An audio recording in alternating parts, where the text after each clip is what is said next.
Hello everyone, and welcome back to Heretic, where today we'll be playing Episode 5, the Stagnant Domain. On the hardest difficulty, getting all kills and secrets. And over here we have a pretty large amount of enemies. One golem's already awake. I'm not going to wake up anyone. I am just going to grab some crossbow bolts. Run over here to grab a crossbow, which is going to lower a couple elevators and a couple of undead warriors as well. Try to dodge their attacks and start shooting from here. Provided you don't shoot, then generally a golem or a gargoyle won't be in the way trying to kill you that area, so that is usually quite nice. And also be careful that an undead warrior might follow you onto these elevators over here. And then suddenly he'll be up here as well. Right now there's just a bunch of gargoyles and things waiting for us, but occasionally the elevator does end up going up. And we're just going to be sitting here shooting at golems for a while. There is a lot of golems to shoot at. There is ammo on the right side and a tome of power on the left. Both are equally valuable.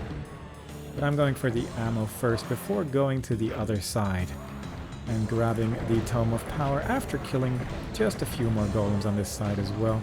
I'm going to use it here immediately just to slightly easier deal with the many enemies that await us over here. A couple of the ones outside have probably gone inside at this point, and this way we can quite easily deal with anything that comes our way. The fire mace can spawn right here, so if you're lucky you might have a fire mace right now.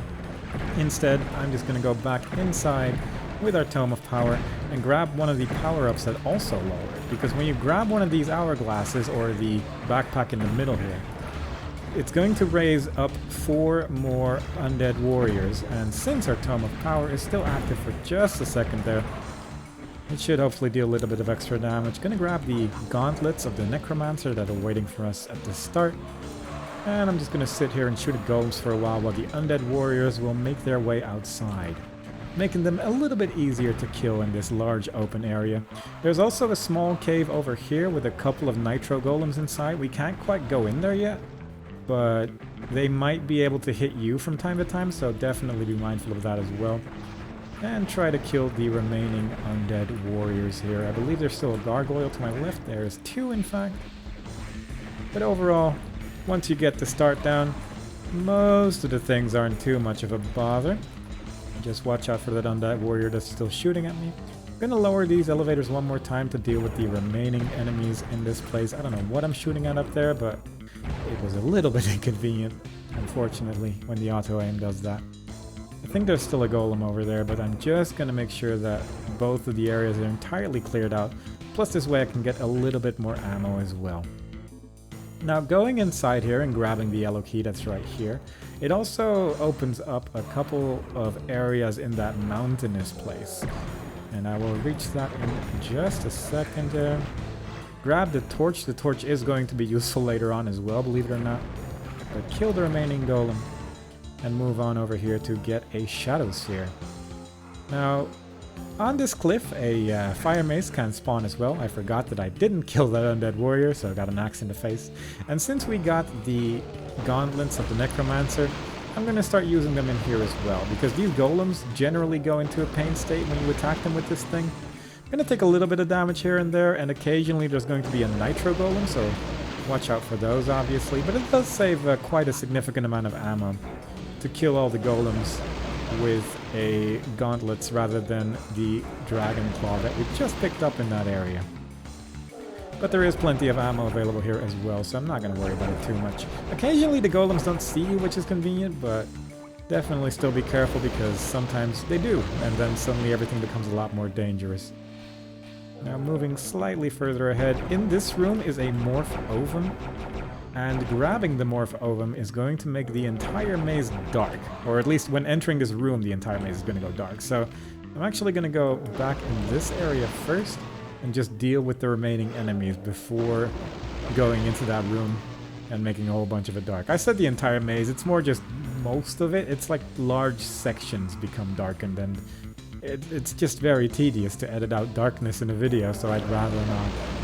Instead, I will move on just a little further. That one's a nitro golem. I do remember that one.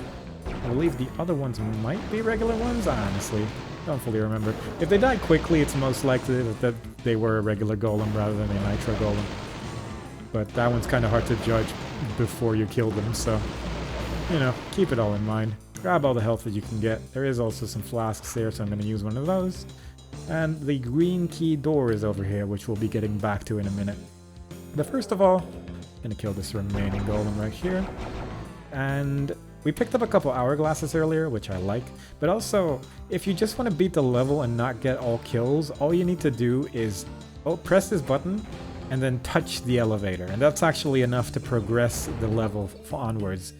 But if you want to get all kills, then you do need to get the egg. I'm actually going to just place a couple of hourglasses, namely all of them, right in front of that door. And hopefully deal some damage to the Disciple and the Iron Lich that was hiding behind that side. There's one on each side, and if you're lucky you can get some infighting going in between them, but most of the time it's just going to look like this. And you're just going to be shooting them from the side here, because those tornadoes are not actually going to be reaching us ever, so that's quite convenient. I think the other Iron Lich is still alive. Yeah, and he was nearly dead already, so using the hourglasses there is a very convenient way of dealing with them. Got a Tome of Power, which I'm probably not going to be using, and I'm not sure... There we go. I was having some difficulty actually finding that one, but fair enough. Mostly there is Dragon Claw ammo in this area, which is going to be useful later on, so grab that, and then we are just going to move back to the next place now that our torch is still active, because it does make the next place a little bit easier as well. I'm going to kill this undead warrior that hit me with the axe. Apparently there's two here. I actually didn't know that. I've only ever seen one, so I guess there's usually some infighting going on here as well. There is a green key over there, but it's slightly out of reach. So we can go over here and shoot at a couple of undead warriors that are hiding in the corners here. Watch out for the lava. And in order to actually get the green key, you need to like slightly go over this edge that I'm standing next to. And it will lower the green key right there. So you can grab it now, but preferably there's just a bridge. So instead we're going to open this random wall. And we are going to kill this Disciple, and stepping into this room is going to create a bridge in between these areas, so that's quite nice. Also, the Fire Mace can spawn right here. But we are going to move on, grab the Hell Staff on the other side, next to this blue key door. There is a couple of undead warriors still alive, and there's a couple teleporters there, and if you just leave this place, they're going to walk through that teleporter and end up on that side of the room, so... be mindful of that. I spent too much time talking and now the darkness has descended upon me. But fortunately we can see just enough to kill the enemies. Watch out for the lava and leave this place. Now stepping into this area is going to lower the waterfall, allowing you access temporarily to the waterfall cave. And I do want to go into the waterfall cave because it has the singular secret of this level. Also has a couple of golems, which I talked about earlier, and a fire mace. And the fire mace is the main reason that you'd want to go in here, because it does become useful in a minute. But first, I'm going to ride this back up. I'm guessing the other golems are all dead. And with this green key that we picked up a second ago, we can follow the left wall through the darkness and eventually end up once again near the green key door, where I'm actually going to be using this morph ovum on these golems, which rarely see me for some reason. Also, the fire mace can spawn here, which is nice. And this button is going to be lowering the blue key. Now, interestingly enough, when you step onto this slightly raised area, it's going to close the doors in this place. And you can actually run back quick enough to get stuck on the other side, and at that point you are entirely soft locked and you have to restart the level. So, watch out for that. Also, I guess in multiplayer this doesn't work very well, but if you step into the blue key room, which I'm just going to call this a room, I guess, it's going to lower the walls on the side. And standing next to this pillar, I become entirely invulnerable to the enemies that await us here. There's a couple of disciples on both sides of the room there. They seem to be struggling a bit with actually leaving that place, so that's somewhat of an inconvenience, but fair enough, we know how to deal with disciples at this point. And after killing them, we can leave through this doorway right here. There we go. Just walk through that, and that takes you to back to the level. With the auto map, it is a bit easier to see that there is actually an area you can walk through here, but without it, it's just a wall. It looks like the rest of the walls in this place, but I guess you're entirely stuck there as well, so it's like There's only so much you can do after a while. But with the blue key, we can move upstairs, go through the door here where there is a couple of undead warriors. It's ghostly ones, so they're going to be throwing red axes this entire time. So be mindful of that. But after they die, we can get into this very tiny room with Wings of Wrath and this metal thing. We will use the Wings of Wrath to grab the various power-ups outside here. And I think this is actually the only way you can get these power-ups as well, but every time you get one, it's going to open up a doorway to a disciple. Get the shield and also kill this particular one. And then onwards to the one place where we haven't been yet, which is one of the sides of this area. Now, the moment we touch one of the sides here, it's going to lower this thing. It is going to show this Molitar, and I'm going to use the classic combination of a Phoenix Rod, a Tome of Power, and a Ring of Invincibility to deal with it quite easily. And also I'm going to use the Shadow Sphere before a bunch of tornadoes show up in my face, because there's also 3 Iron Liches on the other side of this room. But with the powered up Hellstaff, I'm just going to be shooting a whole bunch of rain clouds in that direction. And before you know it, they're hopefully going to be dead and not stuck behind some area where I can't see them anymore. But if need be, we can always check the auto map to see if they're dead. Eventually, they will all be dead, and then we have no more concerns. And we have all kills and secrets. So we press this button to open up the exit. Grab this flask just for fun. There's a bunch of items here, and again, there's also a map scroll over here, yeah. But with these teleporters, we can go to the other side of the bridge, go through the door, and now enter the newly opened exit and leave this place. I think this is a really strong start. The fact that you have to walk through a couple doors where you can't really tell that they're doors or they're just fake walls or just walls, regular walls, like that seems unusual. But the actual fights I think are really cool. To get very hectic. And a strong start to episode 5. With that, we will be going to episode 5, mission 2, Rapids. This is a pretty relaxing level. To our right is an unguarded, untrapped crossbow from the start. Like, how nice is that? And a bunch of enemies here that say they want to infight with one another, so we're just gonna get the were-dragons to shoot at everything, get the gargoyles to shoot at everything, and try not to get trapped by the various saber claws as we grab all the ammo that we can for our crossbow. And might as well kill some gargoyles while we're at it, because they can be a little tedious if you leave them alone. But for the most part, we're just gonna have a bunch of saber claws looking at were-dragons from a distance, which is happening in front of the waterfall there. I'm actually going to kill these because I don't think they're going to be infighting since I shot them a bunch, and that does tend to ruin the occasion a little bit. But the rest of them I'm going to leave alone for now, and I'm just going to go down here to try and get a yellow key to open that yellow key door, which is yellow key's right here, but it's slightly too high, so we have to lower it first. So let's go over here to get some Gauntlets of the Necromancer, open up this door. Try not to take too much damage from this guy. Don't really need to use the gauntlets on that enemy, honestly, but there's a lot of health in this level, so I'm honestly not too concerned about what happens. But let's take this one down a little bit safer with our crossbow. Press this button to lower the yellow key. Ignore these bars because they're lowered and we can't do anything with them just yet. Get the yellow key, and that opens up a door in the distance, which is this one, and one might call this unmissable, but I would call it a secret area. And that's the way it is. I'm gonna just kill these enemies. There's also a couple were-dragons at the side, and usually they don't hit you. More often than not, they're gonna be infighting with this gargoyle over and over instead, and that's nice.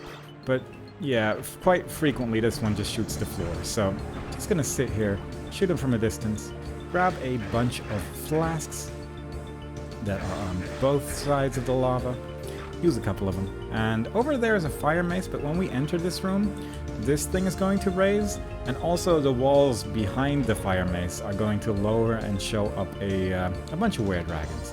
But if you do that while this wall is lowering with that button, you can also just get them to come out like this, and makes this a little bit easier to deal with, due to the fact that they are no longer hiding behind an area that you can't easily reach. It's not great to fight in the lava. There's a bunch of teleporters there as well, and they lead to different areas in the level, so Hopefully none of them are going to go through any of them, but it does happen from time to time. And then you just have to be a little bit more careful. Took a pretty decent amount of hits there, but that's okay. And I'm going to get the Phoenix Rod here first. Now another strategy that you can do is just run in there, get the Phoenix Rod and just wait, and then most of them are just going to trickle through this teleporter, and that works really well. But I like both strategies, honestly. Use our yellow key that we grabbed earlier to go through here. And getting the Phoenix Rod first is just a nice way to get to the progression path, really, but also there's going to be a way from here to get back into that room as well, so it's just a nice little thing that you can do. This is going to lower the bars that we saw previously that were blocking our path. It also opens up this door with a bunch of saber claws, but if we go here, there is also a bunch of were-dragons, and if we can get them to infight at least a little bit, then this room becomes a little bit safer, but at the same time, it can be a little bit tricky to get them to infight with each other without getting stuck, and if you get stuck on saber claws, then the were-dragons are going to be shooting at you, and then you just take a lot of damage, so be somewhat careful at least. Also, you might see one were-dragon walk back and forth into a wall there. We'll just follow him in a second, but for now, take care of the enemies first before we look for secrets, as they are very clearly doing. Because you can press this button to lower the elevator to get back there and move on with the level, but there's also an elevator over here at a Tome of Power. And that leads to a secret morph oven. And that might be useful. It also leads back to this place, which is nice. And the morph ovum, occasionally a were-dragon gets stuck on the left side of this room. Not this time though, so that's nice. But occasionally that does happen, and then the morph ovum is just a nice way to quickly kill him and move on. So, didn't have to do that, so we just have an extra morph ovum this time around, and that's nice. There's also a 200 armor power up in that room, but I'm going to skip it for now because there's going to be one later as well. But moving on, we're going to use our Tome of Power and the torch here because the lighting is annoying, so I'd rather just not see it. There's also a bunch of respawning exploding orbs, so definitely be careful of that because I've had to restart this level over and over due to those orbs. And try to move a little quickly with this Tome of Power because there is an enemy that I'd like to use it on slightly further up ahead. But it's a nice way to get rid of a lot of gargoyles here, so that is nice. But when we touch the area between these skulls, it's going to open up a door, and when we go through the door, there's going to be an iron lich there. And it turns out that the powered up Hell Staff is pretty good at dealing with an iron lich, so probably going to be doing that more in the future.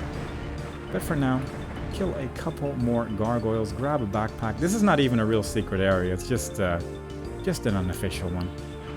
And when we jump down any of these areas that we can reach, like the one with the Hell Staff or the one with the hourglasses, it's going to open up a wall in the back there. And when we press our use button after going near this area, we can go to another secret area with a 200 armor power up, so that's why I didn't bother with the other one.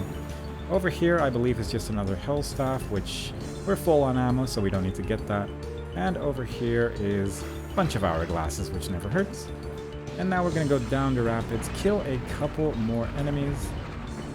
And there is another Tome of Power here, which I'm just going to use immediately, because picking it up also opens up this room with the Iron Lich over there. And when these tornadoes touch the water, they tend to get confused or just disappear entirely, so that's quite lovely.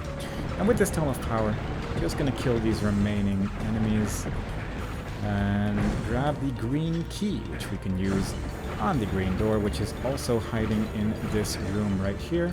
Try to kill as many were-dragons as possible while the thing is still active. The torch is unfortunately running out, but that's okay, because we've mostly gone through this area anyway. There's 2 were-dragons here. And the fire mace can also spawn in front of this button, which is going to open up a couple of previously gated areas. So we can go there in a second. First of all, though, we are going to open up another area between skulls. The skulls are the indicator that the secret is there, and get a Ring of Invincibility, which is very nice. Kill a couple more gargoyles. Mind the were-dragons, and once again the exploding orbs, and also the saber claw, which has found his way here. And I'm going to take the gate that has opened on the right side here. They both lead to the same area, but you might miss out on the saber claw if you go to the left, like this one. It tends to not get aggroed if you go through the other one, so easy to miss if you're still missing a kill in this location. Get the chaos device, don't really need it, but it's there. And moving onwards to the sounds of saber claws in the distance. We can really just about use any weapon here. It doesn't really matter too much. There is an urn here, which is lovely. And we can just hold the attack button. This is where the dragons were at the start of the level, so if you haven't killed them yet like I have, then like I haven't, I guess is the more appropriate thing to say. They're all over here. But I'm going to use my Ring of Invincibility and a Shadow Sphere here because when I open up this skull area, it is also going to be an Iron Lich on the other side, and might as well use it here. There is a secret area here. The Fire Mace can spawn, like between these two caves, and yeah, there's just a whole bunch of Saber Claws left here somehow, so I'm just going to shoot them with this Phoenix Rod while it is still active regarding the invulnerability. Also, jumping down there is going to lower these stairs, so if you haven't actually physically jumped down there yet, then those stairs are not there, and you need to find a different way to get in there. But I believe that the secret with the Iron Lich that we just picked up also has Wings of Wrath, so that usually means that we can fly, but it seems that I haven't actually picked up the Wings of Wrath from the look of things. But we did get all kills and secrets. Also, a Fire Mace can spawn on this platform, and the moment you step on this platform, that's when the walls open and all the disciples are over here. I kind of hoped I could get away with using the Ring of Invincibility, but I was a little bit too slow. But instead, we're just going to enter the next level, which is right here. It was actually a fake exit, and just leave this place. All in all, it's a pretty exciting level. There's a couple places where it's pretty easy to die because of the exploding balls that respawn. Like, I don't even want to mention how many times I died there, but other than that, it's a pretty self-explanatory level. For the most part, you kind of can figure out where you have to go the entire time, and the confusing parts are only secret-related, really, so that's actually quite nice for a change. But with that, we will be going to the next level, Episode 5, Mission 3, Quay. It is actually pronounced Quay, not Quay, but don't worry about it. So, this level usually is kind of an ammo deficit level. I'm going to change that a little bit by using strategies, which is stupid. First, we're going to grab this crossbow. There's a couple of Iron Liches there. One of them shot a tornado at me, not very cool. Instead, we are just going to run away from all of this. Grab several hourglasses. And there's not really too much we can do here right now, but we can kill some of the enemies. We can touch this to open a door there and to open this area, which has an Ophidian, which is going to shoot his friends and almost certainly cause a lot of infighting. And if we shoot him, then hopefully they're just going to kill that Ophidian and our problems will be over. Getting the gold key also opens up this room with 2 more Iron Liches. And I'm going to try to use a tornado to follow me into this tiny gap over here and put me on top of this wall, because there is a Phoenix Rod here, and having that is just a lot better. You can also like lower that banner and you can pretty much just skip half of the level that way, which is nice, but I'm not going to do that because I want to get all the kills. So instead, I'm just going to cause even more infighting with the Saber Claws and the Iron Liches here. But yeah, that Phoenix Rod, normally you can't get it until almost the very end of the level. And by then there's like 9 enemies remaining and none of them really need a Phoenix Rod. But there's also a lot of Ophidians, so you're just gonna get so much Phoenix Rod ammo and nothing to really use it on. So having it early significantly changes the way you play this level. For now though, we're just gonna be shooting at the Iron Liches. At the moment we don't have too much ammo for the Phoenix Rod, so just gonna play it a little cool.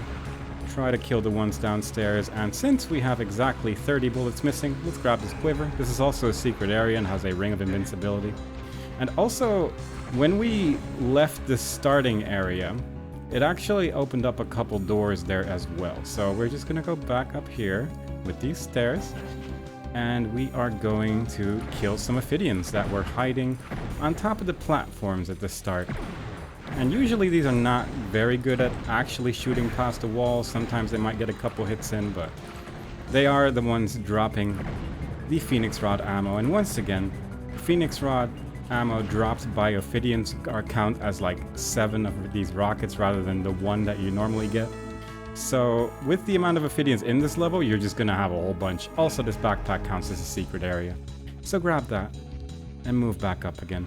Now, since we got a lot of a lot of Phoenix Rod ammo, I'm actually gonna play this a little careful because I kind of want to shoot those Iron Liches like a couple times, just because we got so many rockets there. And with that, I'm just gonna leave them alone because they might shoot tornadoes and that can be a bit of an issue. Over here, there's a couple of Ophidians in the tower up there. And if you don't get the Phoenix Rod at the start, then I actually would recommend you leave those alive for multiple reasons. Mostly because it just costs a lot of ammo to kill them. But also there's going to be a Molotov later, and it is actually really nice to have those Ophidians in fight with the Molotov because it just gets both of them stuck really. And then you don't really have to worry about either anymore if you play your cards right. So it very much is a preferable way of dealing with that situation. Because then you can just save the Molotov for the very end, and then you can still use the Phoenix Rod to kill him, along with the Tome of Power, Ring of Invincibility that we currently have. But since we did get a Phoenix Rod at the start, and we also got a pretty good amount of ammo, and we gotta actually kill these Saber Claws first, because they are an issue at present. Otherwise our auto aim might just go for them, as you saw just there, and that's going to deal too much damage to my face. But let's try that again. Shoot a couple rockets up there. That should deal with a pretty decent amount of them. There's probably still a couple alive, but if we shoot just a few more rockets in that area, then most likely they're all going to be very low on health at this point. Let's just shoot one more. But yeah, strategy in this level very much depends on how many rockets you get, but usually you'll get enough to deal with them. And if you don't, then you can also just more or less leave everything alive and go through this door instead. Because there's a bunch of tiny enemies here. Really? Still one alive. That one cannot have much health anymore. But yeah, in that direction, you can also use one of your hourglasses to deal with the Saber Claws that were coming out of this door. He's still not dead, I know, but you know, I'll deal with him later. And over here, we have a few more Saber Claws. I'm just going to use one hourglass and hope that doesn't damage me. In front of these two teleporters, there can be a fire mace, but not this time. Most importantly is this Dragon Claw and also this backpack to get some more ammo for all of our things. Watch out for the lava projectiles. And there is a green key over there, but another reason why we went over there is to get those Ophidians' attention that were at the top. Because... alright, that one's dead now. If you get their attention, they will just walk in this rough direction. And that means when I open this door, then I can use all of my hourglasses and they are all standing in front of it. So, pretty convenient, pretty nice. And since I have so many rockets right now, I might as well use it. But yeah, like, if you don't have the Phoenix Rod, you are almost certainly going to be at max ammo by the time you actually get it normally, so... It's very strange that they decided to do that, but at the same time, I can kind of understand. But simultaneously, the fact that you can use the tornado to get it, it's not, like, super consistent or anything, but if you stand in that specific spot, more often than not, it will actually work. So I really like that strategy personally. It's mostly just because you're kind of stuck in there and you can only go so many directions that it ends up working out, but it's a weird strategy for sure. Anyway, pressing this button is going to raise some stairs to the green key, but walking towards the button is also going to open up this room, which is not great, but there is pillars on, or torches rather, on both sides, and we can very safely just stand here. This torch is actually pretty humongous, and since we have a Dragon Claw, we can just shoot past everything and do it like this. This is basically the strategy if you don't have a Phoenix Rod as well, but it just deals a little bit of starting damage in this fight, so it's nice to get that done. Got an extra egg, which is lovely. Now I'm actually going to walk around, because you can actually jump down onto those stairs, but I've had so many issues with these lava projectiles just hitting me in midair and taking like 60 damage. That's just not fun. So instead, we're going with our green key to this door. And this is where stuff usually gets a little complicated, because of the Molotov sound playing in the background there. And in a second, I'm going to use this Tome of Power and the Ring of Invincibility, because that Molotov should be coming around the corner any second now. There we go. And since we have a Phoenix Rod, just gonna start blasting him with the flamethrower as per usual. And after that, I'm gonna go into the very close banner room. It's gonna look pretty similar to all the other banners right now because of the Ring of Invincibility, but trust me, it looks different. And I'm gonna shoot these snakes with the Dragon Claw, because why not? Press this button to open the way to the blue key, and then go over here, use an egg, and shoot these Ophidians with our powered up crossbow there. And since the chickens all die in one hit, that's very nice. Picking up the blue key, it's going to open up this room with more Ophidians. And it's nice to just get this out of the way, because in the next area, the moment you walk too far forward here, both of the walls on the left and right are going to open up and all those Ophidians will start shooting you if you don't deal with them immediately. So doing it like this is just a lot safer. But yeah, these banners do look different from all the other ones, the ones you can actually open. And I think the Fire Mace can also spawn in this room, so that's fun. Moving along, there is a bunch of gargoyles in this room. And there is two things of interest on the sides here. There is a bunch of barrels lining the sides of this room. And you can actually jump on top of them and go here to grab this Mystic Urn. And we can do the same thing on the other side in a second. I'm actually just going to use this Tome of Power because my ammo's a little bit low and I don't really have a better place to use this anyway, so I might as well do it here. Just shoot these real quick. Shoot this Saber Claw as well, because why not? And grab as much ammo as I can for my crossbow. But I'm gonna do the same thing on the other side, just a bunch of barrels, but this one actually leads to a secret area, which I'm just gonna grab, open up this to continue along, and move in this direction, where there is a couple more Saber Claws, which are not the scariest thing in the world. But there's also this door that you can open up. This leads to the exit, but we can't quite go there yet, so we'll get back to that. But first, going through here is going to raise this back up again, and we need to finish this area to actually get out. But with our Phoenix Rod, we can lower this, use our Shadow Sphere, lower this, and suddenly there's an Iron Lich in there. But again, Phoenix Rod saves the day. Press the button to open this up, and now we have a Hell Staff, which is lovely. Also a lot of Saber Claws here, which we'll deal with in a little bit. But we picked up the blue key earlier, and with that blue key we can go through the blue door. And since our Shadow Sphere is still active, I'm going to make this fight a little bit easier. These are the Iron Liches that we saw at the very start of the level. But again, with our Phoenix Rod, it really does make these fight quite insignificant. That one's a little bit in an awkward position, but shouldn't be too troublesome, hopefully. And to our left is a banner you can open with some Gauntlets of the Necromancer, but also these same Saber Claws in front of that door, but with a slightly easier shooting angle, which makes life a little bit easier. And the way you open that door is with a switch, which is right here. And this is what I mean with you can skip more or less half the level if you get yourself launched up here with an Iron Lich, because you can lower this and you'll also be at that same switch, and then the exit door will basically be open already. It's just that there's 3 Iron Liches there and they're kind of a pain to deal with at the very start, but you can keep the ones over here alive. Kill those with the Phoenix Rod if you get enough ammo, and then jump up again. It's a very strange strategy, but it works. Also, there is a Fire Mace sometimes in that corner there, so grab it if you can. But with all that said and done, we are going back to the green room right here. Apparently there's still a Saber Claw. And this should lead us to the now opened exit door. Well, kind of exit door. Also, the Fire Mace can spawn here. Also, you just heard a door open when we went through this. And that's going to be relevant in a second. First, we're going to press this button to open up this room. Just going to shoot them with the Phoenix Rod, because why not? And stepping into this area lowers the regular exit. But we are going for the secret exit this time around. So, just going to go back through here. Because after going through that area, you heard the door open. It's this one. This is going to teleport us, also Fire Mace, to the room with all the Ophidians that were hiding in this tower at the start.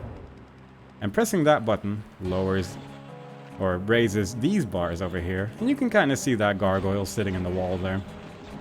And that indicates that we can probably go there as well. And there is a secret exit waiting for us over here. That's all kills and secrets.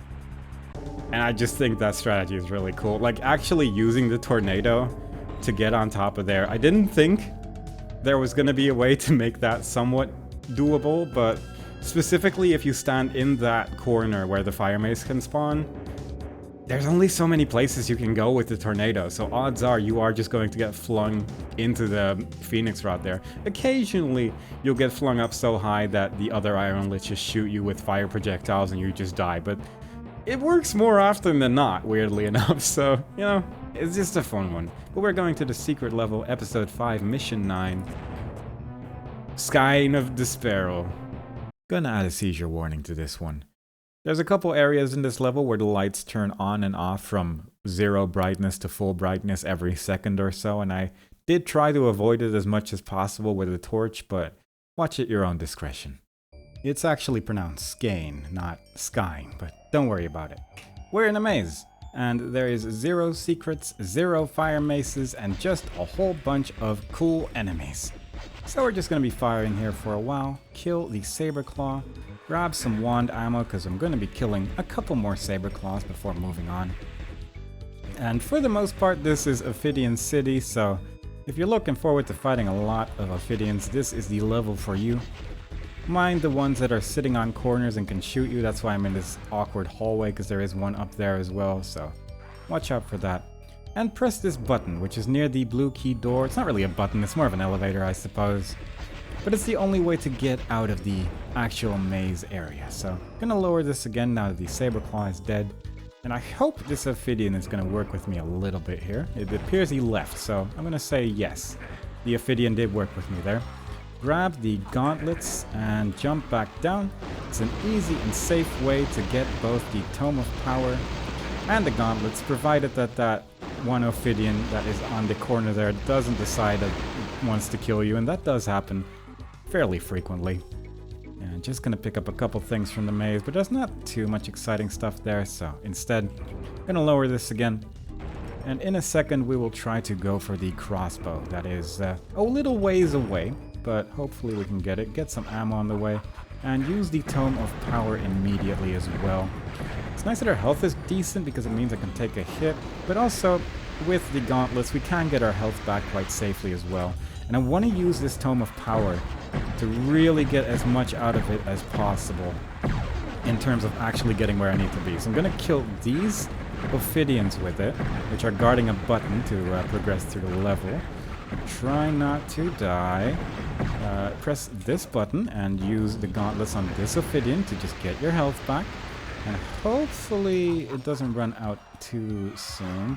If I can just go into this room, get the yellow key to open up a doorway with a bunch of gargoyles behind it, fire gargoyles as well, so we can got a lot of infighting going on.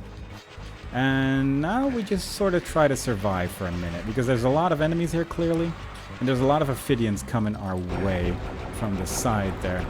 So let's just first clear out this room so we can more safely deal with whatever is coming next without getting too distracted or trapped by the various enemies that were already in here.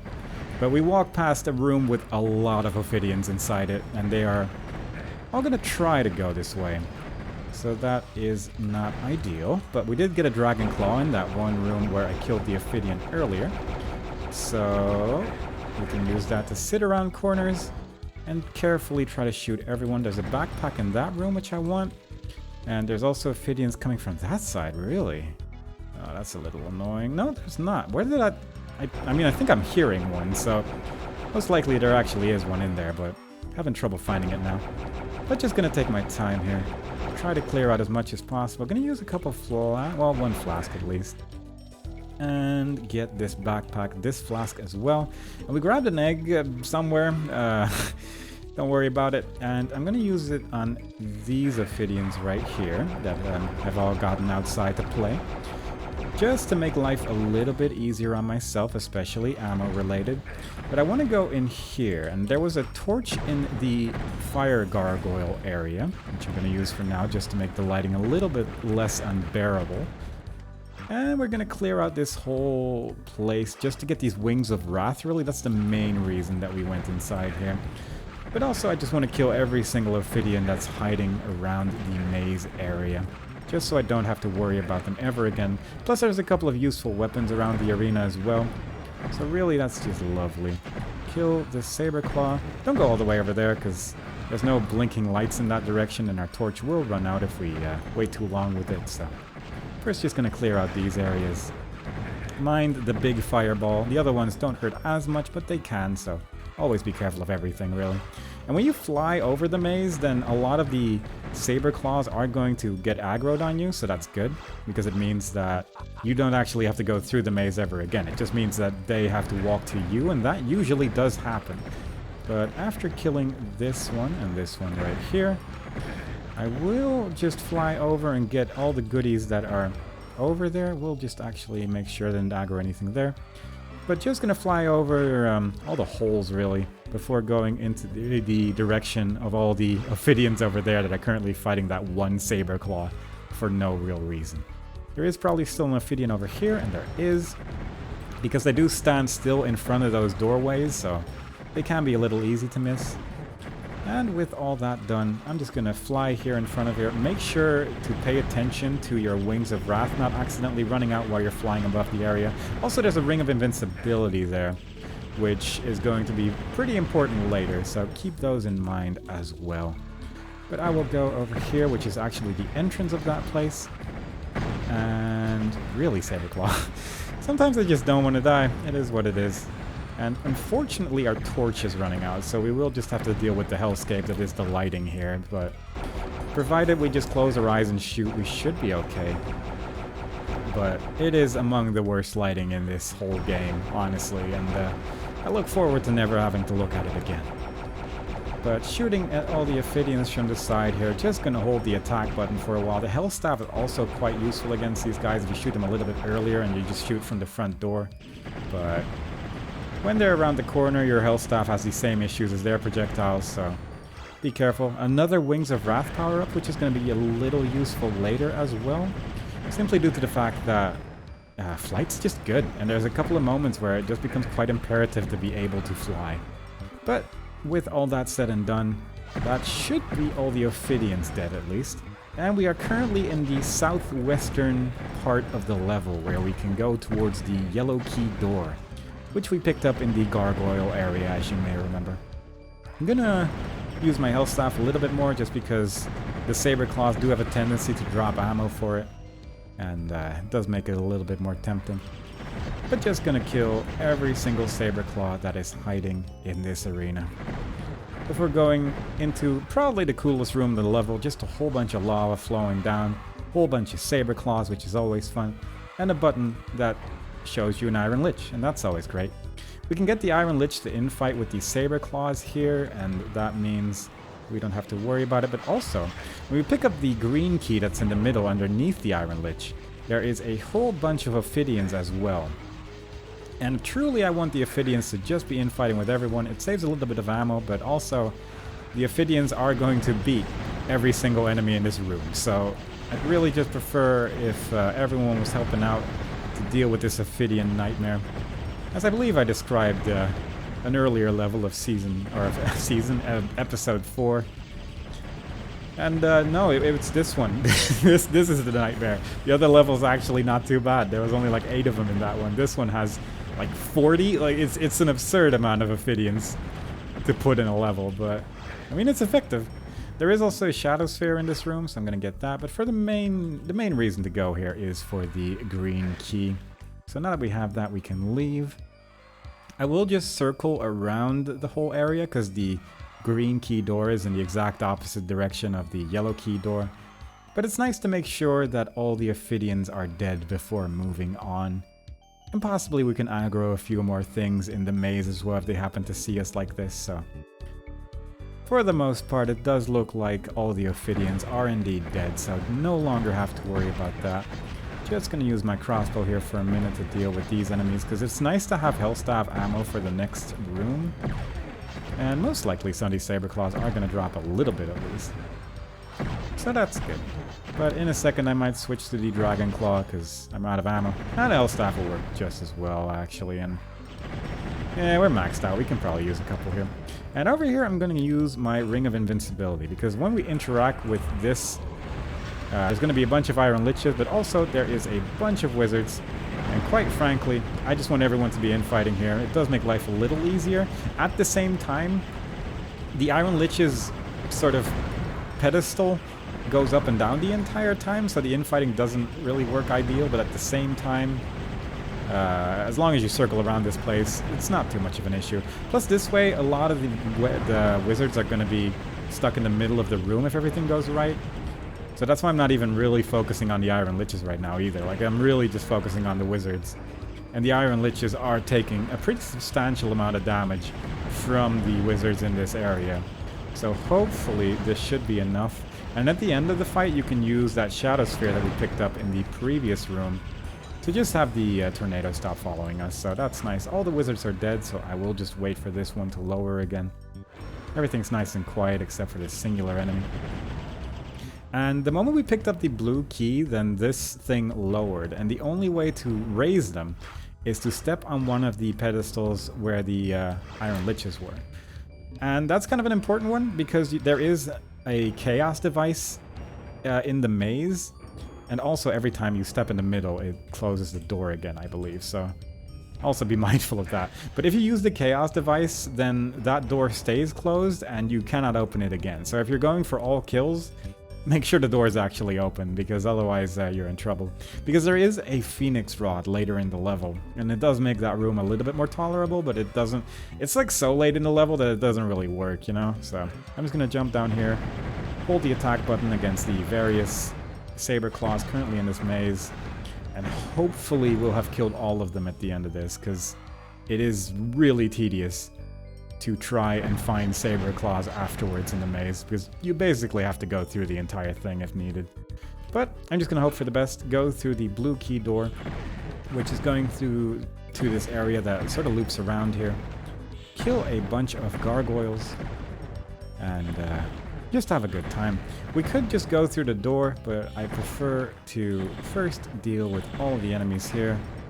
Go through this door right here and get the Phoenix Rod. Shoot once and then not accidentally kill yourself, as I did the previous attempt recording this, and press the button to open up a whole bunch of doors. And there was also a Tome of Power in that Iron Lich room, which I'm going to be using right here, because there is a whole bunch of Disciples of Despair, and having the powered up Hell Staff is just a lovely way of dealing with a lot of them.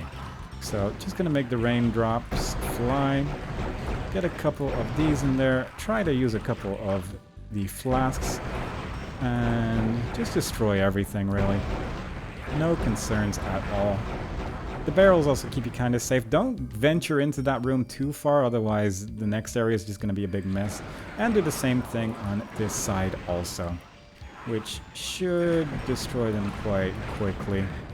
And if not, we still have our regular Dragon Claw as well, which works just as well with these guys as it does with the Ophidians. That guy's just shooting barrels, so that's nice. And kill the one on the side here. Now the reason... also don't go through these teleporters, they just lead back to the places with the Wings of Wrath, which we're just in the Ophidian maze area. But the reason that I like to do this room like this is because if you go too far into those rooms, then the gargoyles are going to see you through the windows and they're just going all over the place. Like some of them are going to go through the door and others are just going to sit in front of the window. And it becomes a little bit of a mess, so I do kind of prefer doing it like this. Could probably use the Phoenix Rod here, but I'm scared. So just going to run around with my Dragon Claw and Hell Staff and destroy all of the fire gargoyles. Let's just shoot a couple rockets to speed this up a little bit. There we go. And hope that we have all the kills at the end of this. And we do! Wow, look at that. Pretty great. So, more items of note. There is a backpack over here. There is a, I believe, a Mystic Urn there and some crossbow ammo. There's a shield there, all great stuff. I don't need any of that, so I will just leave this hellscape alone forever. Because it's a difficult level and I don't want to do it anymore. it genuinely, this is the hardest level of the episode so far, at least, because the start alone it's such a mess. There's so many Ophidians shooting at you. Getting that first Tome of Power, you can very easily get blocked by a single Ophidian, and you don't really have a weapon to fight them either. Trying to get the crossbow, you can get sniped by 15 other Ophidians on the other side. There's just so many snakes. So many snakes. And I don't want to deal with it anymore. Instead, we will be going back to the normal levels, which is Episode 5, Mission 4, the Courtyard. I actually said the level name correct this time. Behind us, there is a door leading to an elevator, but also 15 crossbow bolts. Over there are some ghost golems and ghost nitro golems, and I'd like them to fight each other. And over here is a bunch more nitro golems and regular golems that I'd like to fight with each other as well. Because we don't really have the ammo to deal with the amount of golems in this room, but we do have the amount of nitro golems to make life a little bit easier on myself. So let's just try and have that happen. Eventually it's just going to be nitro golems left, unfortunately, but before that happens, we should have done a decent amount of damage to everyone in the room, hopefully. There we go. Just one nitro golem to the left remaining, and oh yeah, that really cleared out the room quite well. Usually it's always a little bit of a messy start. There is a couple of nitro golems still on the ghost area, and I did definitely speak too soon regarding this starting to be a mess, because immediately dropped my guard and got shot by several flaming heads. Just gonna grab some more ammo for the wand to kill these remaining ghost golems that are waiting up top there, because it's nice to just get those out of the way before moving on. We will be going up there later, and having to deal with them later might just be scary, so I'd rather not. Not really have ammo right now, but there is a backpack waiting for us here, so kind of replenished, but let's see if we can cause a little bit more infighting between these undead warriors here. I think you want to... No. You got shot by an axe. There's no way you don't want to infight that undead warrior. But it does sound like there's a little bit of infighting going on in the background there, so hopefully we can increase the amount somewhat. That would be wonderful, because I really just don't have the ammo to deal with this situation. But it looks like things are starting to be okay. 3 more golems here, so watch out. There is, as you can see, a whole bunch of trouble brewing. But with the amount of damage that the golems are doing, the undead warrior should die any second now. I'm surprised you're not dead yet. There we go. Before you know it, just a fire gargoyle that somehow left that area, because occasionally they do go through the door there, which is slightly troublesome. You can walk to the end of this room to open up the stained glass over there, revealing a shadow sphere, but it's slightly trapped. So instead, I will just use this flask and try and get myself a crossbow to make life just a little bit easier. Because the crossbow is right here, I'd like you to not be in the way, please. I'm just gonna shoot him in the teleporter instead. Grab the crossbow and deal with these enemies at a later date when I see them again, because we'll be following through that teleporter soon. But as I said, it's lightly trapped in here. There's a couple of nitro golems waiting for us, one on each side of the room, but the crossbow is very good at dealing with those situations, and with that we will move on. Now the shadow sphere is very good at dealing with this next room. I'm gonna try to keep it though, because there's a room coming up with even more undead warriors that are, well, maybe not more undead warriors, but the angle that they're in is just a little bit more tedious. So dealing with these, if you kill the left one first, then usually you're going to be okay, because all the other ones are in that little gated area to the right. So just going to take it a little carefully, shoot this one on the end of the room there. Hopefully, occasionally, one of my shots will actually go in his direction. There we go. And also there's some golems down there, so occasionally you just shoot down. There's also a bunch of hourglasses in here, and you could grab them now while you're in this damaging terrain. But alternatively, you can also ride this elevator up and create a couple of walkways when you step slightly back into the room here. And that way you can pick these things up without actually taking any damage from the floor. There is also a dragon claw waiting for us here. And grabbing that is going to lower the yellow key, which is going to open up a whole bunch of doors all throughout the level. So with that picked up, you can already hear the disciples behind me. This teleports you back to the teleporter that you used to actually get into that room. Well, slightly different area, but same room effectively. And it's slightly trapped right now, so I'd rather not. I will first just clear out this room filled with gargoyles. There's a couple of tiny rooms that opened here. And if you enter either of these rooms, it's going to open up some more fire gargoyles on both sides of this room. And watch out for disciples coming through the door in a second, because that does happen on occasion, that one of the disciples follows you all the way here and then suddenly you get shot by their purple projectiles. So be somewhat careful, but we can hear them quite clearly. And that is because they are in the same area that the undead warriors were just about, that we could hear from the start. So let's write this up. This also counts as a secret area, 1 out of 4.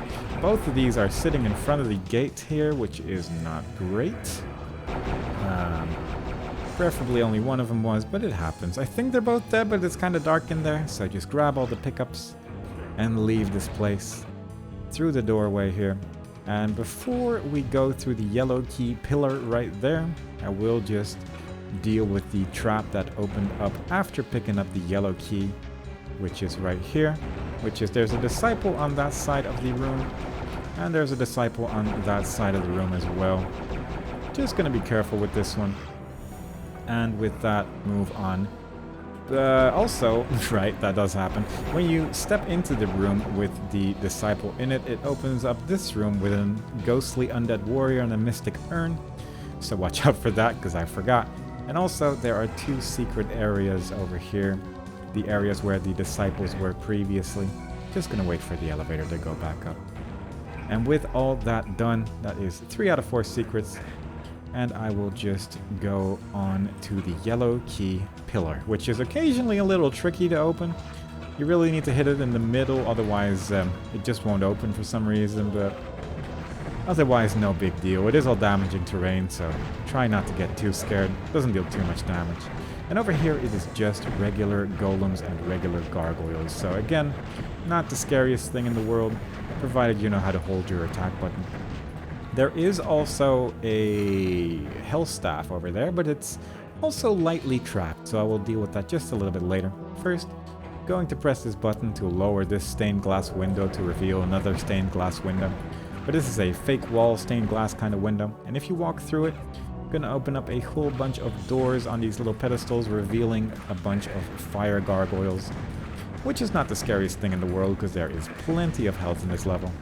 So just take care of these.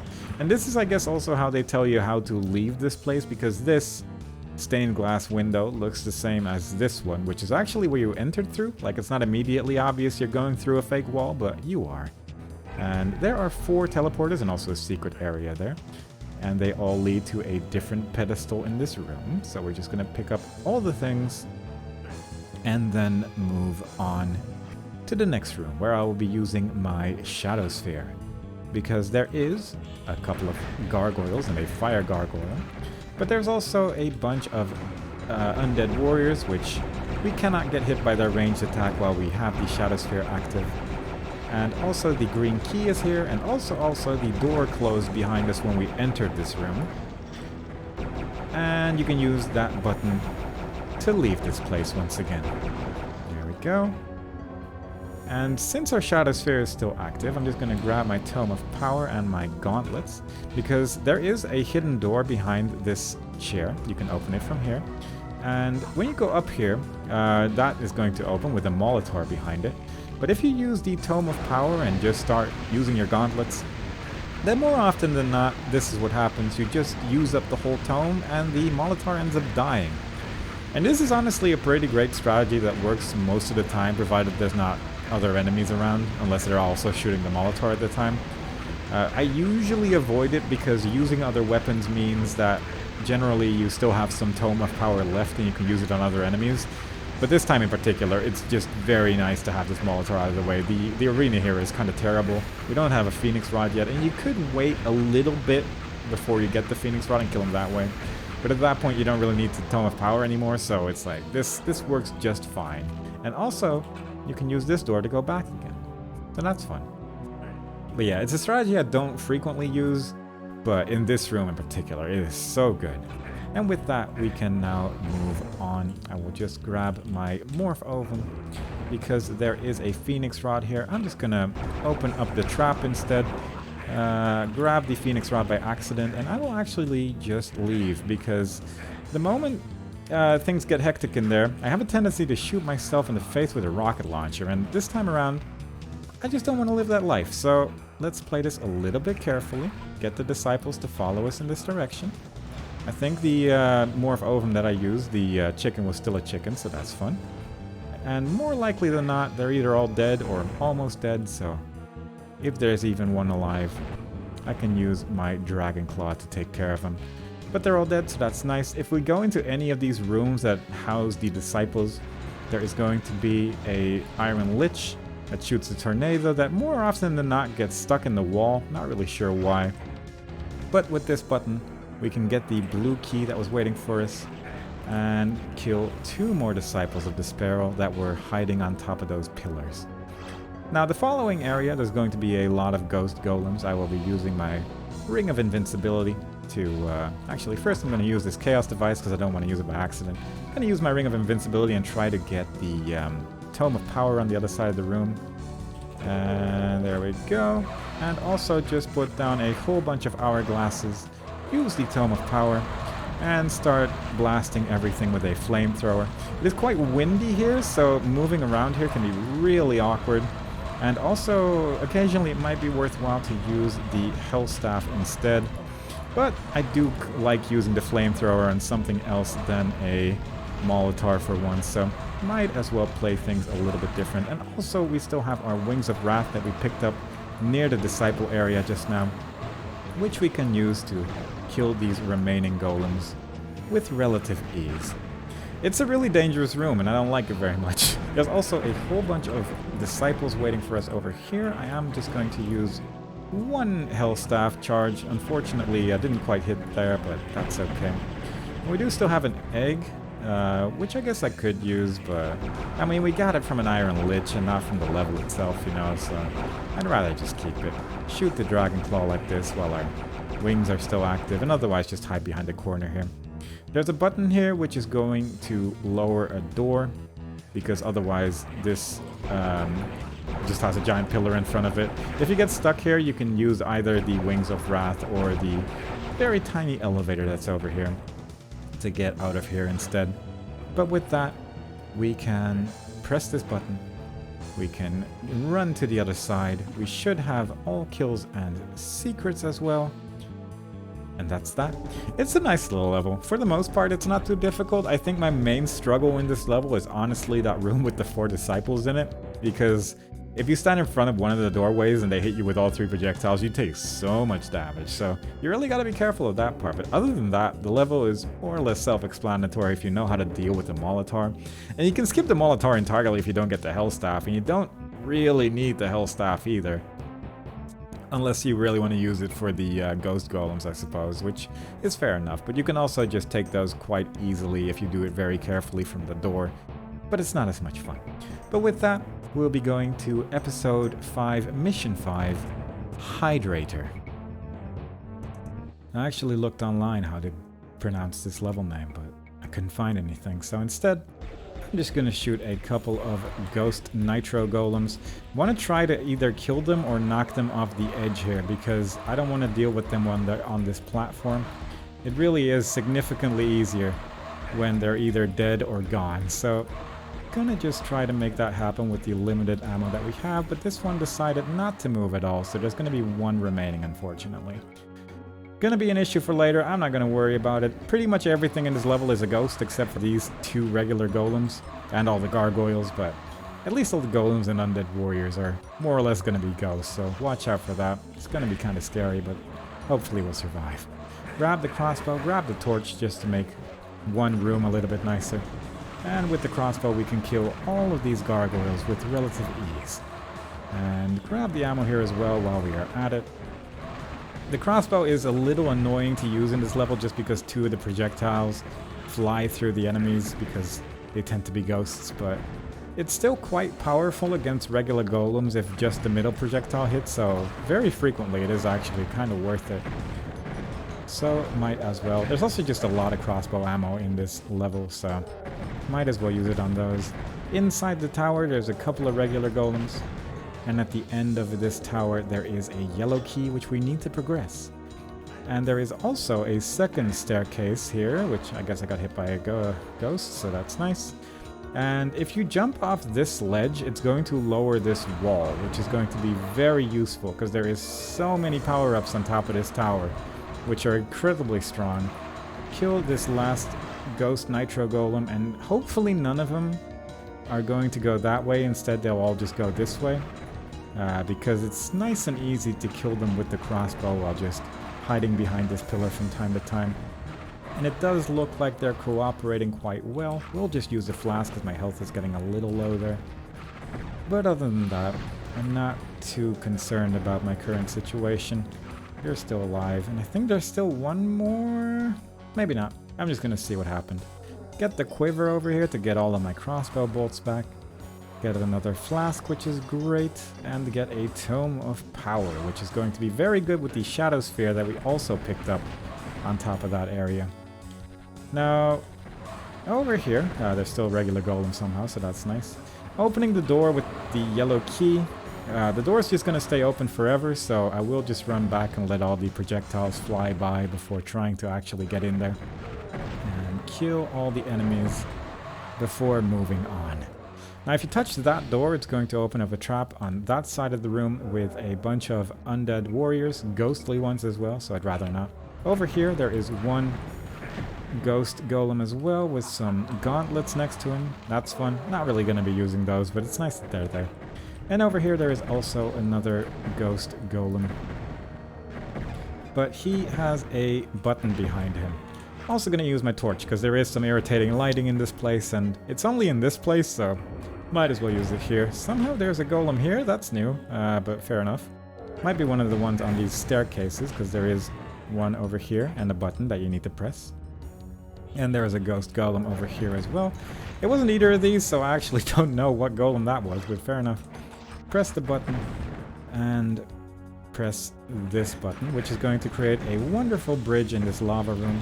This room has somewhat of a varied difficulty because there's a bunch of enemies up there and they can all infight with each other, and sometimes they do and sometimes they don't. So it's a little bit hit or miss how difficult this room can be, but usually there's ghost nitro golems up there as well, and there doesn't seem to be any this time around, so it's probably going to be okay. Also, if you step on the edge of these two corner platforms, they're going to lower like an elevator, so watch out for that, because that can catch you off guard and either throw you into the lava or get you hit by a red axe from these undead warriors. Kind of like I just got hit there, but didn't take any damage almost, so that's nice. That was lucky. Kill the remaining gargoyles. I don't know if that undead warrior is actually dead or nope, he's still alive. But he should be dead any second now. Definitely a little tricky with the crossbow there. Again, stepped on the edge. And you could grab that flask, but you can also make a platform rise so you don't need to run into the lava. And that's exactly what we are going to do right here. Press this button to lower a bunch of walls and grab the green key to raise this walkway to grab the flask without taking any damage from the terrain. And I will actually just use my crossbow here to kill these remaining golems just because I like to have the dragon claw ammo available. Also not going to step on any of these areas really, because each one of them, there's 4 in this room, is going to have a ghostly undead warrior behind it when you step on it. They're all going to open up one by one, so that is convenient. And if you walk a little bit further forward, there's also going to be a nitro golem. And if you stand sort of in the corner here, they're not going to teleport, so that is nice because it just saves a little bit of a headache, so try to do that as much as you can. But we're just going to go through these 4 areas to try and deal with all of the enemies that are in this room before moving on to a secret area. 2 secret areas, in fact, that are both hiding in this room. Okay, he moved a little bit, but he still decided to stand still, so that is nice. It's not really the end of the world if they teleport, it's just irritating, really, so you'll see that when it happens. There you go. Now, if you wait here for a second, more often than not, they will just walk around for a bit and eventually end up somewhere else. They might also end up over there, and jeez, please, though. I guess we can go the other way. If you press this button, it's going to lower this part of the walkway. And if you open this door, there's going to be a teleporter behind it, and I bet you can guess where it's going to go. It also counts as a secret area. But I'm a little bit concerned about that golem. I actually don't know where he is. Oh, I think he's actually dead on top of this teleporter. Oh, fair enough. Anyway, we got a chaos device, so that is lovely. If you go to the edge, the ones that are metallic entirely up to the edge, then those will actually lower down, so that's how you can tell. And we're just going to do the same thing on this side, where there's also a walkway with a flask, but also another door behind it. And a gargoyle, which may or may not die when you shoot it once with the crossbow, but also a ring of invincibility. And we can once again leave this place through the lava, which is a little bit of a waste of armor and such, but we're just gonna have to learn to deal with it as we move on to the next area, which is down here. But again, if you touch that door, it's going to open up a small trap with a couple of ghostly undead warriors behind you. And those red axes can just deal so much damage, so definitely be mindful of their damage that they can do. There is also a flame ankh in this room, which is going to give you, flame orb rather, which is going to give you 1 phoenix rod bullet, so that is lovely for when we get the phoenix rod. I'm not really going to be using the phoenix rod much this level, but still feels nice to get ammo for it for some reason. Kill these gargoyles, and there is a couple banners on the sides of this room, and you can open up both of them with a button behind this particular one with a couple golems, nothing to worry about. There's also a hell staff in this room, but this is the direction you need to go to actually get it. And after dealing with these golems, I'm actually just going to go grab that crossbow ammo because I've used up a lot of it. Over here, you can go over the wall that lowered to raise, to find a couple of disciples, which we can take care of like this. You can also easily use the dragon claw and just stand around the corner, but I like using the crossbow, just feels nice. Press this to lower the elevator to the hell staff, which also opens up another secret area. And I'm going to use my shadow sphere and tome of power here to deal with the 2 enemies here. The 2 iron liches, which hopefully that one attack is going to deal enough damage to deal with both of them. I feel like this one's still alive, but no, they both died to that, so that is very good. It's still so surprising to me how strong that is, so that is nice. And probably shouldn't have used so much crossbow ammo, because it's actually kind of nice to have for these enemies. But that's okay, we're just going to do this instead. Now, since our shadow sphere is still active, the undead warriors aren't actually going to hit us, and that is obviously a major boon. Just going to be dealing with the ones in the corner here. Deal with that one right there as well, and use the hell staff to the best of my abilities to kill these remaining undead warriors, so we no longer have to deal with them. And you can safely jump down at this point. There's also a teleporter over there, but I don't think enemies can go through it. I've never seen an undead warrior go through it, at least. Who's the golem that's still alive? That actually concerns me a little bit. I don't know what golem would be alive at this point, but fair enough. Just gonna take care of this remaining undead warrior. I'm gonna assume that he's dead and not teleported, and otherwise we'll see him later. But I'm just gonna go circle this area for a second, because I'm concerned that there's, yeah, that golem is still alive, but fair enough. I guess that can happen. I don't know how long that one was alive, but if you touch that green key area, it's going to open up this door in front of the tower. Puts you back in front of the green key door, so I guess it was convenient that I had to go there anyway. But since everything is dead now, we can open up this door, and subsequently open up 2 other doors, which have a lot of golems next to it. This is really just a level filled with traps, and it's so easy to get caught off guard by some of them and just get destroyed by them. But if you deal with those first, there is absolutely nothing to worry about. We still have 6 flasks remaining, so that is also quite nice. And most of these are regular golems, but there's also a couple of nitro golems to our right, so just dealing with the regular ones first before moving on to the nitro ones, which are hiding on top of this platform right here. And hopefully these golems aren't going to get in the way. That really is their main purpose, I feel, in this fight, to just get in the way a little bit. And we can raise some stairs here with these platforms. There's a button right there. If you press it on this side, nothing happens, but if you press here, it lowers, so that's nice. And you don't need to wait for this thing to go down. You can also just press it when you're standing in front of it from below, but it's fun for the immersion, I suppose. That created some stairs, but I'm also going to go in this direction first because there is a little secret area over here with a bunch of gargoyles. I still don't have any crossbow ammo, surprisingly enough. But after a bunch of gargoyles, there is going to be a phoenix rod, which is nice. Kill that one. There we go. And moving on to the newly created staircase, which has some crossbow ammo, so I feel a little bit better again. It also raises up this wall, which has a button behind it, and pressing that button opens up this door and a door on the other side of the room as well, which has a couple golems, which is not the worst thing in the world, but also the blue key, which is the main reason that we decided to open it. And I'm going to actually use these hourglasses after picking up the blue key, like 4 of them. I used 3, but that's fine, because there is 2 ghostly undead warriors behind a wall that opens up behind the blue key, and usually using a bunch of hourglasses kills at least one of them, so that just takes care of that quite nicely. There is still one alive, but that's okay, because it also opens up these 2 walls with a whole bunch of nitro golems, and it's just nasty, really. But there is also a shield that puts your armor back to 200, so that is lovely. Picking up the blue key opens up this door, which has 1 button behind it, which opens up a door on the other side. I'm going to put 3 hourglasses in the middle of that and hopefully deal as much damage as possible as we just sort of wait over here and sort of just shoot at those guys for a second. Just going to shoot a couple of rockets in there as well. I want to keep 4 just for later, just in case, but don't think I actually hit them with the Phoenix Rod at all, which is fine. There's a Tome of Power there, I don't even want it. Don't need it, my plans don't require it. I will just leave it alone. Touch this to lower a bunch of walls, which also has a bunch of gargoyles. There's also a bunch of teleporters in this room. It also lowers this area, which has a button behind it, which is going to open up a door on the other side of the room, which also has a button behind it.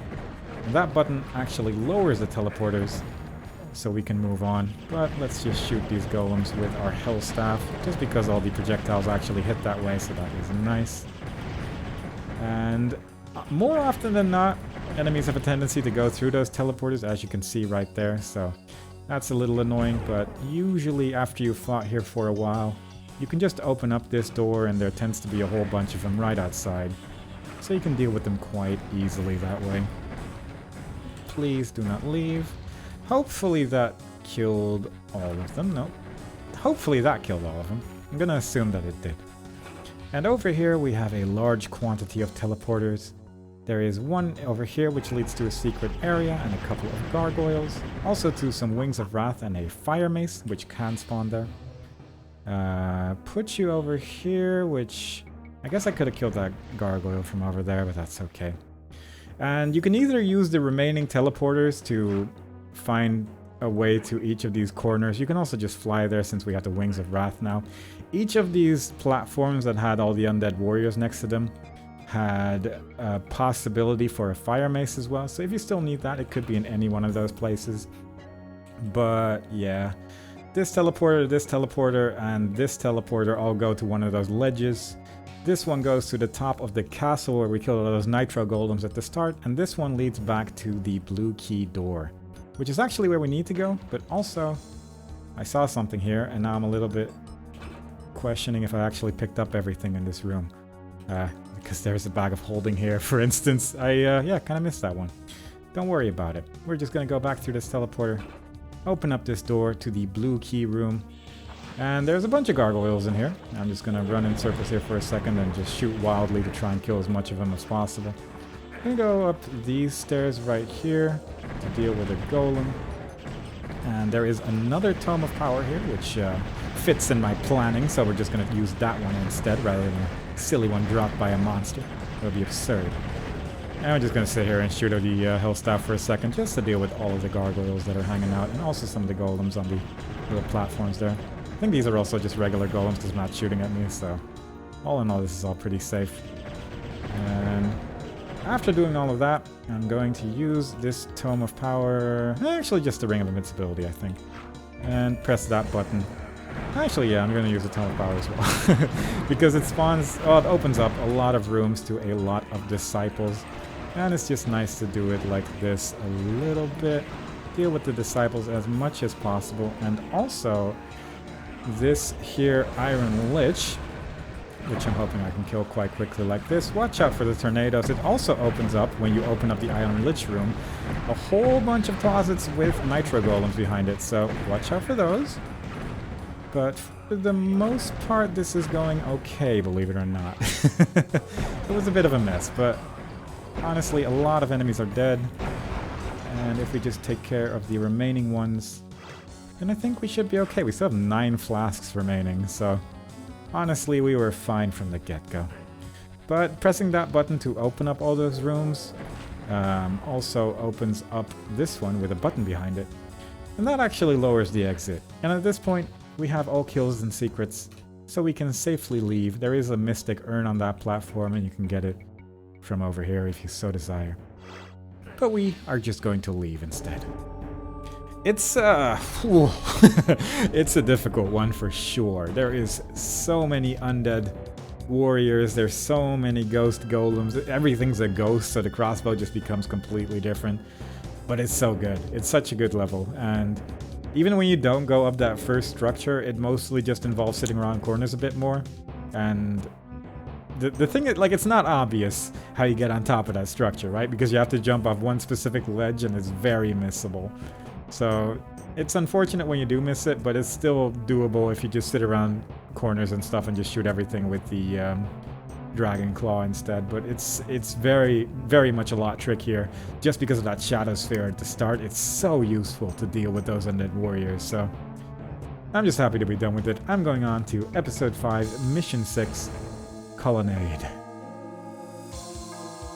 Alright, so here we have a level where frequently there's little power-ups and things slightly out of reach, and by the time you get them, the level's more or less over. So instead what we're going to do is go slightly out of the regular way, which is first of all done by strafe jumping off of a ledge here. It's a little tricky, but not the most difficult thing in the world. There's also some flasks up there which I didn't quite grab, but if you're lucky you can grab them if you got the angle just right, but if not, that's okay too. We can grab them later. There's a whole bunch of gargoyles in the water here, and usually they wake up when you fire.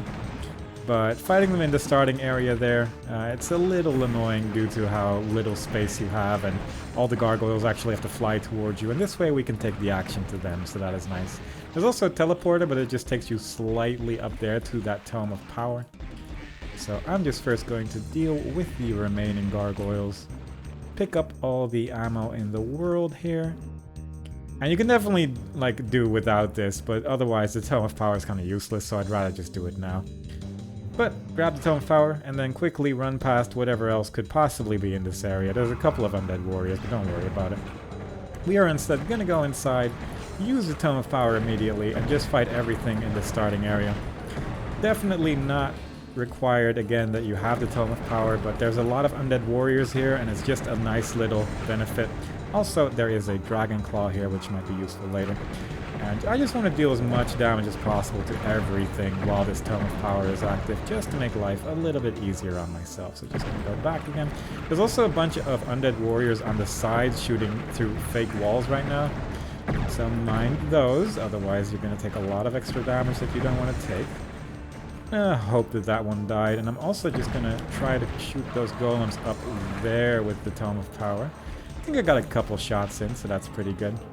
And there is also, I'm just going to quickly grab this without dying to the undead warriors, hopefully, a whole bunch of exploding balls here, but I'm actually not going to destroy those just yet, because this is the first level in the whole game where looking down is actually really good, so I'm going to actually finally use the look up and down mechanics in this level for really the first time that's not by accident. So that's exciting, but we'll get to that when we get to that. First, just gonna grab a couple more flasks here just to deal with these remaining golems. And take care of those, very nice. There's also a gargoyle over there, which I guess we might as well take down now because he might hurt me in the future or get like trapped somewhere, and that would just be awkward. Grab as much ammo as we can before we move back upstairs to the room with the many fake walls and the undead warriors and the whatnot. And I'm gonna shoot these exploding balls because there's a bunch of those red-eyed skull walls, and every time you shoot them, they're gonna open up.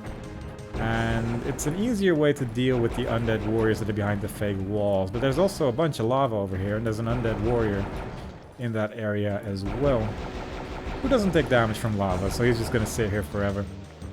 Also a ring of invincibility, but we'll get to that. The fire mace can spawn here, and right now that's all there is to this room. And just gonna go to the other side of the room where a bunch of axes are coming towards us. I guess that one's not dead yet. And from a distance, just run towards him. He was very close to dead. And also the fire mace can spawn in this room as well. Killing the last remaining undead warrior. There is a couple of switches here, and I'm gonna press them right first and then left because there's 2 doors here and then 1 door in the middle. And opening up the doors in this order it can cause a lot more infighting that way, so I'd rather do it like that. There's still another warrior alive apparently, and that's a bit treacherous, but hopefully we can get the nitro golems and the disciples to infight a little bit here, because it would just really make my life a lot easier. If not, we can just use a whole bunch of flasks and just start shooting at everyone, and honestly that works just as well, so. But it does look like we've managed to get some infighting going, judging from how much stuff is dead right now, so that is lovely. And the undead warrior over there is failing to hit me repeatedly. Actually, he's already dead. I thought I saw axes, but it was just an ammo pickup. Don't worry about it. Over here is a ring of invincibility, and there is also a switch, which is going to lower this wall to the area with the many exploding balls. But while we wait for it to lower, this area has also opened up right now. And we can get some more health and flasks and things in these gargoyle-infested lands. And also a morph oven, which is going to be somewhat useful later. And on this side, the same thing has happened. A bunch of health pickups, another flasks, and a bunch of gargoyles and an armor pickup, so that is lovely. Now over here, I'm going to press the look down button, finally, but on purpose. And hopefully these golems can kind of sit around next to these exploding balls. And more likely than not, that killed just about everything in the room. So that is just very lovely. Jumping down here, if you cross this threshold, it's going to lower these elevators. There is a yellow key there, but we can't quite grab it yet until we press this button right here, because otherwise there is just a bunch of pillars around it. And on the other side, there's a bunch of ammo and a chaos device, so that's nice. Now, as we learned in episode 3, mission 8, every time there's a gutter on these walls, it's actually a door. Counts the same as the other gutters in this wall, but those only open when you try to jump into the water or jump off the edge like that. And this is a really big room, so the fact that there's 4 disciples surrounding us right now is not as big of a problem as it is in some of the other disciple-filled tiny rooms in this episode, honestly. So it's fairly unlikely they're going to do anything of substance, but we gotta kill them to get all the kills. Plus, I want to jump into the water because there is a couple of flasks waiting for us here as well. And that's just nice. With that, we now have the yellow key, so we can go through the yellow key doors. There's 2 of them. I'm going to go through the right one first, because this one is going to lead us to some stuff that I want to have. But for that, we first have to shoot a couple of golems. Now, in the yellow key areas, there is the common rule of red banner means doors. So for now, we're just going to shoot a couple of gargoyles in this area, and then open up rather, the red banner. That's what it is. Moving further down, there's another red banner over there, but that one's actually a trap rather than a door we can interact with. But if we touch the staircase slightly, there's going to be a couple of undead warriors. Not ghostly ones, unfortunately, so we don't have to worry too much. And further down the stairs is a little bit of darkness. You can use a torch here, but it's really not that necessary, because it's the only dark area in the level, really. But we now have a hell staff at our disposal, and therefore more or less nullifying any ammo issues we might have had at this point. Back up the stairs we go. There is a green key door here as well, but we'll deal with that a little bit later, because we will now go to the other yellow key door instead. fighting a couple more golems. There is yet another red banner here, so we'll deal with that. But first, I want to go downstairs and fight a bunch of undead warriors who are waiting for us all the way down there. There's also a quiver near them, so I will use the crossbow a little bit more than I would otherwise, just to get some of my ammo back immediately afterwards. But if you pick up the flask, it's going to lower these walls, and when you step over that, it's going to open up one more tiny doorway with a bunch of undead warriors behind it, and that's okay. Now, where those undead warriors are, the fire mace can spawn as well. That's really the main thing you would be able to get out of this. Otherwise, it's just for the quiver, and the quiver is good enough as well. Now, both green doors lead to the same area, but again, we'll deal with that later. Open up the banner. That's going to open up a door in the corner of this room as well, with a nitro golem and a couple of regular golems. The nitro golem area also has the gauntlets of the necromancer if you so desire, whereas this one has a button. And when we press that button, we can open up the door with a button behind it to raise some stairs over here. So that's fun. It's a very easy way to get stuck in this level if you can't find that button, by the way, because it is not obvious that that opens up, so yeah, fair enough. There's a lot of enemies in this room. Most dangerous is probably the nitro golems on the other side of the room, so just steer clear of those as much as possible while you're trying to aggro and lure everything as you can. Hopefully we can get some infighting going between the nitro golems and the various gargoyles here as well, but if not, I'm just going to shoot wildly. And probably use the morph ovum that I got earlier on these golems as well. Just because where they're standing, they're a little bit awkward to hit. Doing this just makes the fight a lot easier, doesn't it? At this point it just becomes shooting chickens, so that really saves the day a little bit. Now there's a bunch of items in the corners here, and if you pick up one of them, it's going to lower crushers on all of them. But it is just continuously raising as well, so you can quite easily grab everything. And that leads us to the doors on the side of this room, which, if you open up one of them, it's going to open up all of them. And all of them have an undead warrior behind it, and they're only going to stay open for a little bit before they close again. So I'm just going to take care of all the undead warriors behind these doors, and possibly the gargoyles, depending on what my crossbow feels like doing. And then there is one more undead warrior in the middle of this area as well.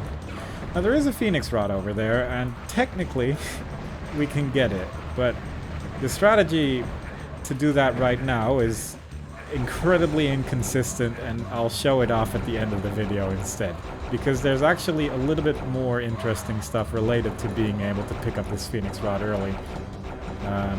But it's like a very minor thing.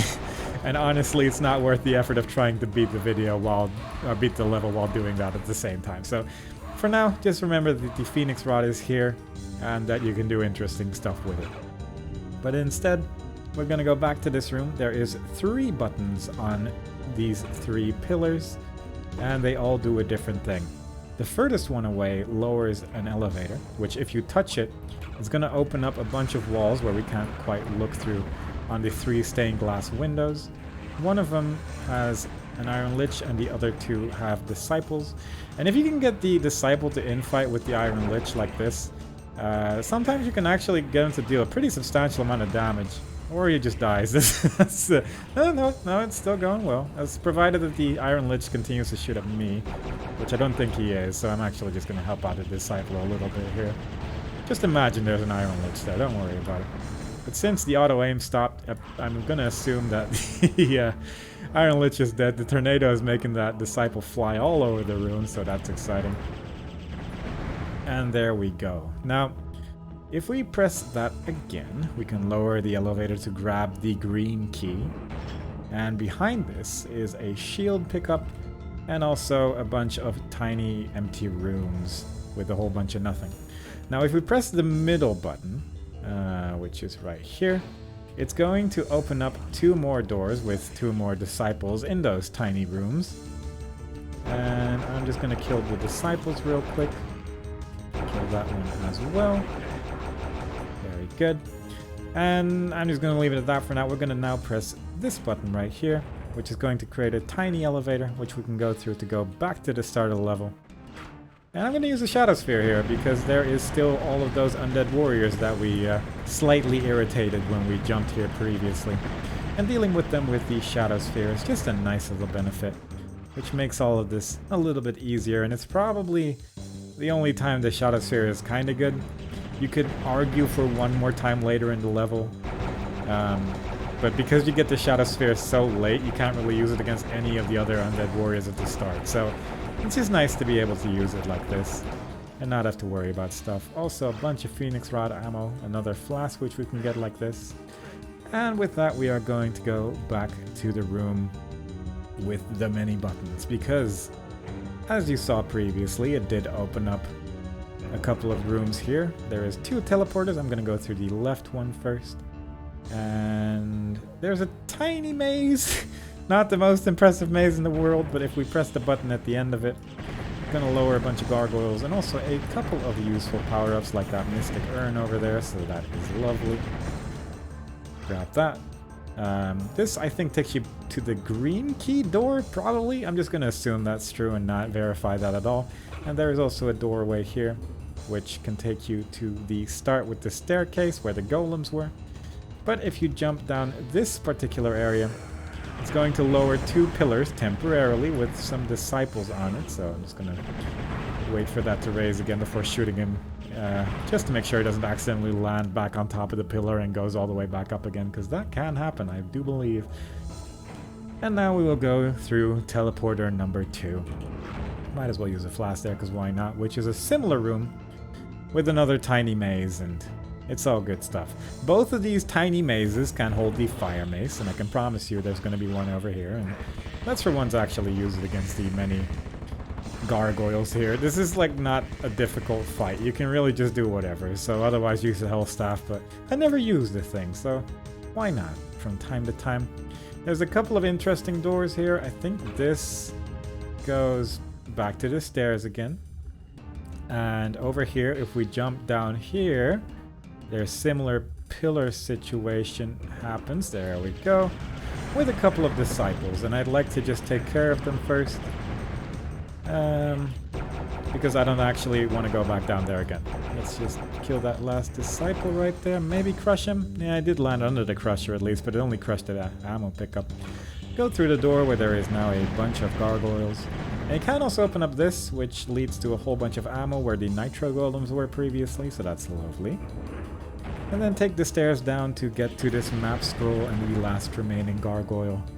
And it immediately puts us next to the green key door, which is the area we were looking down previously with all of the water and the gargoyles and the nitro golems, and where we killed all of those undead warriors previously. Just gonna shoot up there with the hell staff for a minute, because why not? And before you know it, all the danger is gone. Just mind anything that shoots a projectile, really, and you should be okay. The blue key's right there, and we'll get that in a minute. Kill the gargoyle. There we go. And moving up ahead. Now, climbing this area is going to slightly lower the area with the Phoenix Rod, but if you go too far here, then that wall lowers, as you saw previously, and that's gonna create some problems. So we're just gonna go up here. I'm gonna use this ring of invincibility in a second, because there is a couple of disciples, but I really just want to go through this real quickly to press a button. And now that button's pressed, we can access the blue key, but first I'd like to go get that Phoenix Rod to deal with all of those disciples. And since we still have this ring of invincibility, might as well use it here. Kill all of the various disciples. Hopefully none of them really flew away there. And that sucks. That's okay. I'm just gonna go over here, grab the blue key. I'm just gonna chill over here. Hope he doesn't shoot too many tornadoes. There we go. And there is a switch here which lowers the area like an elevator. Wow, that was 3 missed shots on that last disciple there. That's okay. And that is more or less that. We are still missing 4 enemies, and that is because there's disciples still alive, I guess. Fair enough. That does happen. But we also are missing a couple of secrets. But with the blue key, we can go to the exit, which is right here. 1 more disciple awaits us. And going through this door actually opens up the secret areas that we saw so long ago. So now we can actually grab that Ring of Invincibility, which is effectively pointless for this playthrough, but you know what? Thanks anyway, so that's nice. Over here, same issue. One more skeleton. We could use the various items we have at our disposal, but I chose not to. And with that done, we can go to the exit with all kills and secrets and call it a day. It really is a beautiful level, like I have to say, like the design is incredible. But there's another semi-interesting thing, which is really only trivially interesting, but fair enough. So, in every level of Heretic, if you take the normal route, you're always going to get the yellow key first, the green key second, and the blue key third. But if you go to the area with the Phoenix Rod and use the Iron Lich's Tornado to jump up to the area with the Phoenix Rod, you can actually... It somehow opens up the trap immediately with all the disciples, so that's actually unusual on its own because there doesn't really seem to be a reason for that to happen.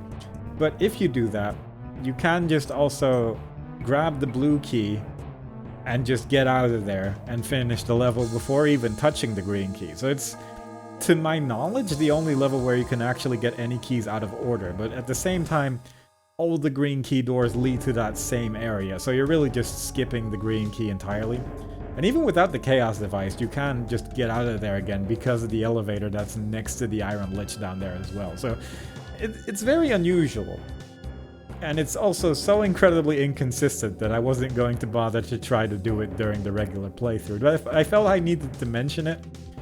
Because due to scheduling issues, I had some time to think about this level, and that never leads to good things, and here we are now. But with that said, we are going to Episode 5, Mission 7, the Foetid Manse.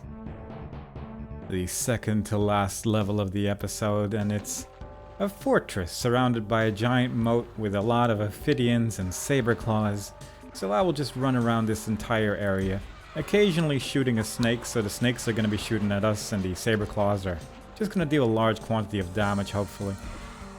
That's the idea, at least. Hopefully we can get that one to attack that one. Very good.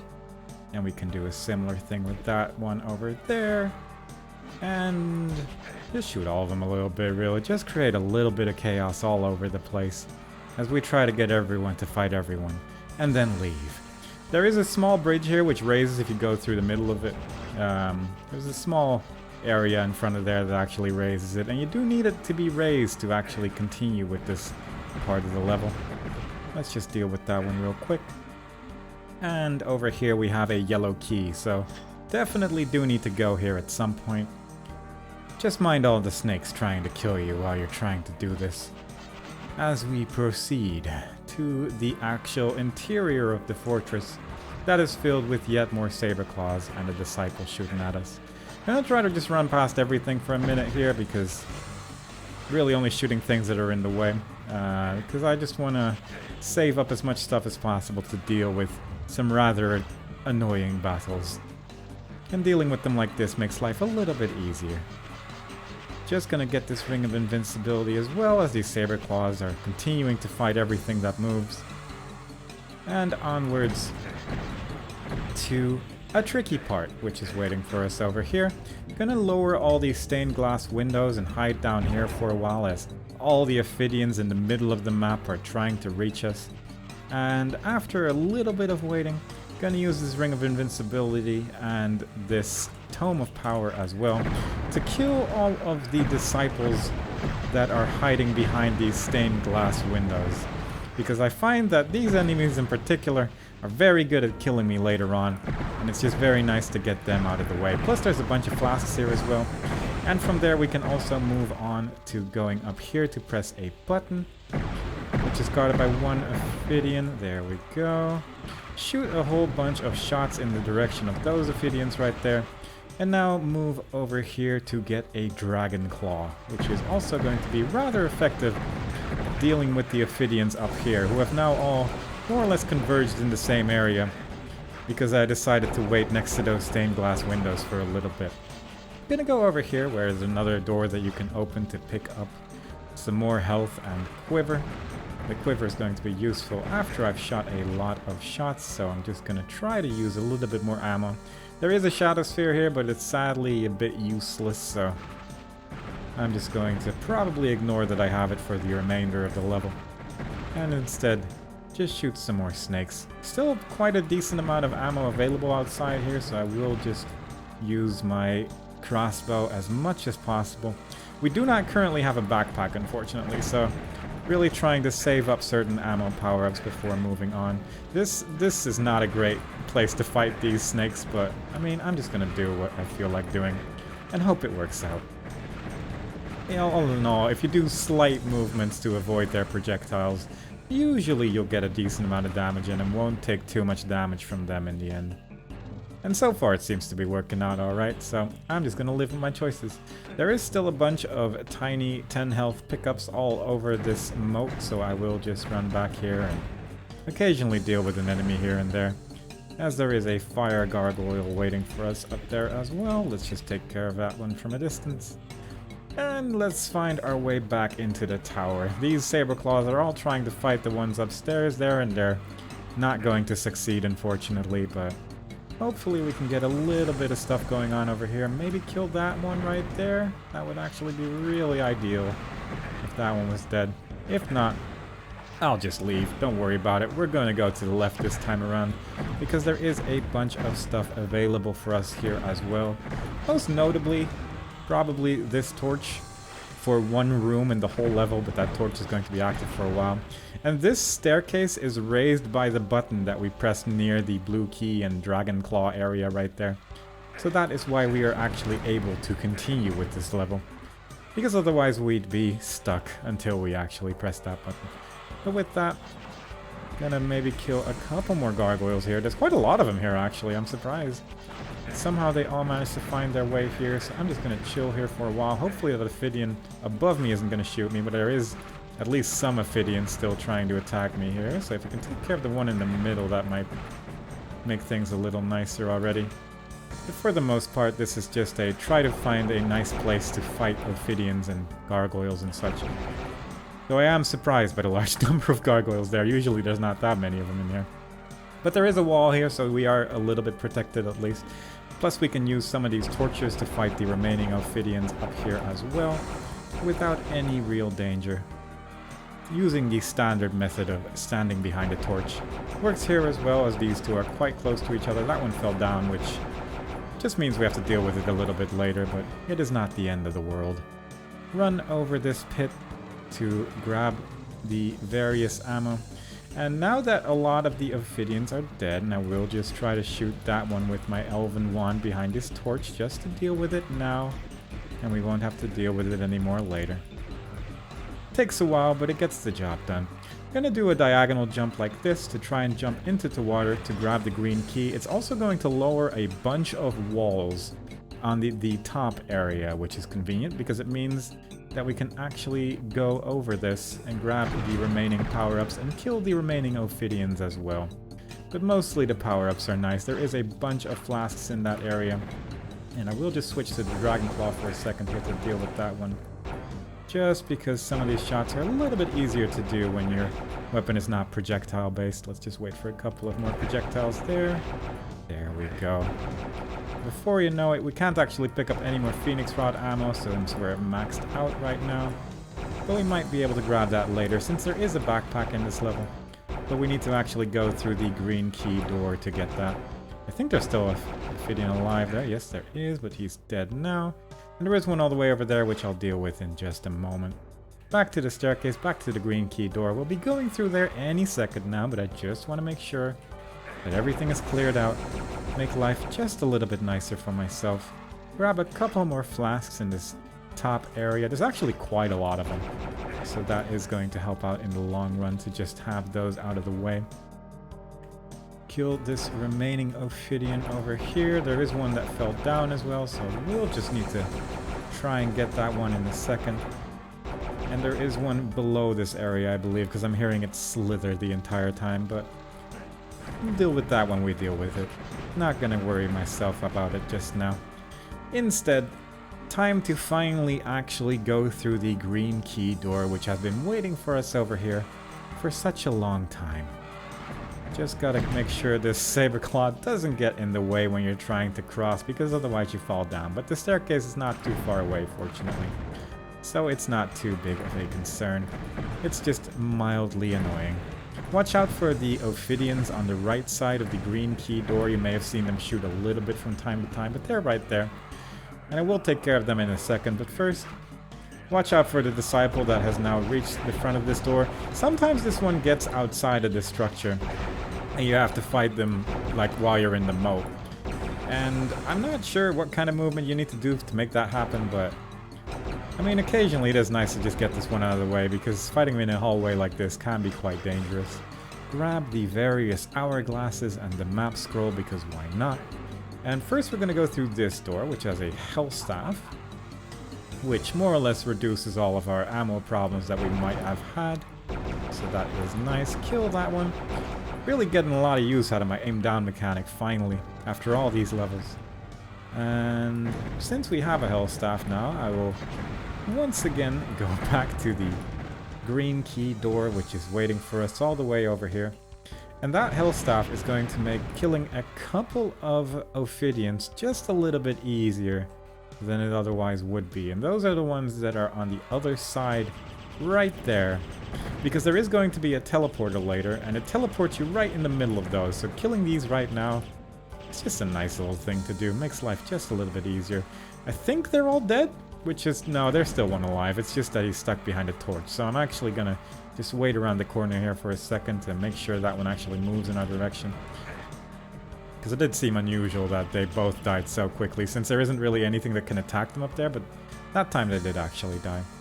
And since every one of those is dead at this point, I will just carefully go around the edge here. There is a small green key thing in the way, but you can get this mystic urn, which is always helpful. And now we can go slightly further down the green key door area, where there is a dead end over here, but there is an area here where you can actually open that. This also lowers so you can go back outside, but if you go in here, it goes dark, so just gonna use our torch. It's unfortunately just useful in this room. And it's not even really a maze, but it's just annoying to deal with darkness in a YouTube video, as I've said before. So I will choose not to. Through the teleporter, there is a bunch of gargoyles. I'm gonna kill these ones in particular through the window, because otherwise they're slightly annoying to deal with. There we go. And there's a bunch of them inside this structure. Don't worry about them just now. Right now we're just looking to kill as many enemies as possible.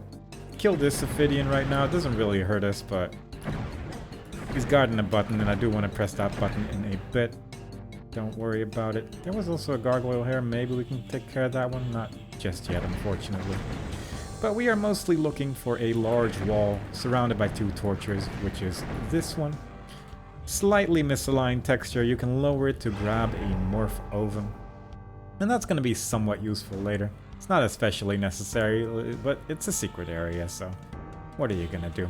Press the button to actually lower some of the windows so we can go through them with our big old bodies, whereas the gargoyles can always go through them.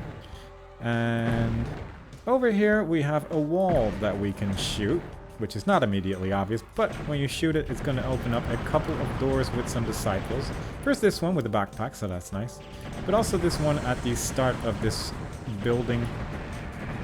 That doesn't really lead anywhere, but these disciples will try to sneak up on you. Plus one of them dropped a tome of power, so that's lovely. Not going to use it probably. But if we go any further into this building, there's also going to be a lot of saber claws. And dealing with those at the same time as dealing with disciples can be rather treacherous if you get stuck somewhere, so dealing with everything one at a time is just a nice safe way to deal with everything. Just running through this entire structure to make sure all these saber claws are dead, and I think so. It's kind of hard to tell with a lot of them still being alive outside as well, but I'm just going to assume I'm right. And also, this teleporter leads to some dead Ophidians that I killed in front of that green key door earlier, so that's definitely nice to just get out of the way like this, because they are aggroed pretty much from the start of the level. And that can be rather dangerous. This button is going to lower some pillars in the area where I previously got a crossbow. So that is quite useful. There's a bunch of gargoyles here, but if we move slightly further forward, also a blue key. However, behind this room is a skull, and that means you can open this door. And this lowers really slowly, and there's a bunch of fire gargoyles in like tiny pits. And I'm just gonna run away from it, because we are going to aggro the fire gargoyles in those tiny holes, and they will all just try to fly towards us, so we don't really need to deal with any of that. But what we can do is use our Wings of Wrath to fly up here, to kill these Ophidians waiting for us at the top to get a Tome of Power. And I guess I will just use this one in a second. First, I'm just going to run around the area one more time to make sure that we have killed more or less everything here. And yeah, let's just use one of our Tomes of Power, because we're not really going to get much use out of them otherwise. It might save a little bit of ammo this way as well. But there is still a lot of Saber Claws alive at this point, so it's just nice to be able to do it like this. Kill the gargoyles that are coming out of the walls with the powered up wand, because it saves a lot of ammo, but it does get rid of them rather quickly. And while our flight power up is still active, I would like to actually make sure I've gotten everything up here, because it's just a slightly nicer way to actually reach these higher areas. Hopefully we can do a lot of damage to them this way. There is still an Ophidian over there guarding the gauntlets of the Necromancer, which I guess I never picked up. But that's okay. With all these Saber Claws here, most of them are just going to focus on attacking that one, because they're just trying to shoot, and there's just continuously stuff in the way, unfortunately for them. And with the Phoenix Rod, I can take care of a couple more Saber Claws before we move on. It is very possible that I'm going to have to do some cleanup afterwards to kill a remaining straggler somewhere. Wow, that one flew. But for the most part, I'm not too concerned. Just gonna grab a little bit more health. Our kill count is at 153. Once it reaches 155, it means that all the enemies inside and outside are dead, and we can move on through the blue key door area. But first, let's actually go down here now that we've lowered it entirely. There's a couple of Phoenix Rod bullets inside these tiny holes, and you can't really reach them if you don't have flight or go down with the platform, but I'm not gonna worry about it. I just want the secret area and then leave. And that teleporter takes you to this middle platform, which means we can get a bunch more ammo for the Hell Staff, and simultaneously look for the last remaining Saber Claw that is still hiding out somewhere in here. I'm pretty sure I heard it in this direction, but it can always be a little tricky to tell. There might actually be one on the top area over there, because that does happen from time to time. So I will just go up the stairs, check to make sure there isn't one just wandering around these high halls right here. Was that one? No, that was a wall. But eventually, I'm sure we'll find them. They might actually still be outside, judging from the fact that... Yeah, there we go. That does happen. Can't really help it. Occasionally, you just need to run around for a bit. But we do have 155 kills right now, so that means we can go to the final area of this level. There's a shield here, and when you pick it up, it's going to lower a crusher in the middle, and also all the walls on the sides lower.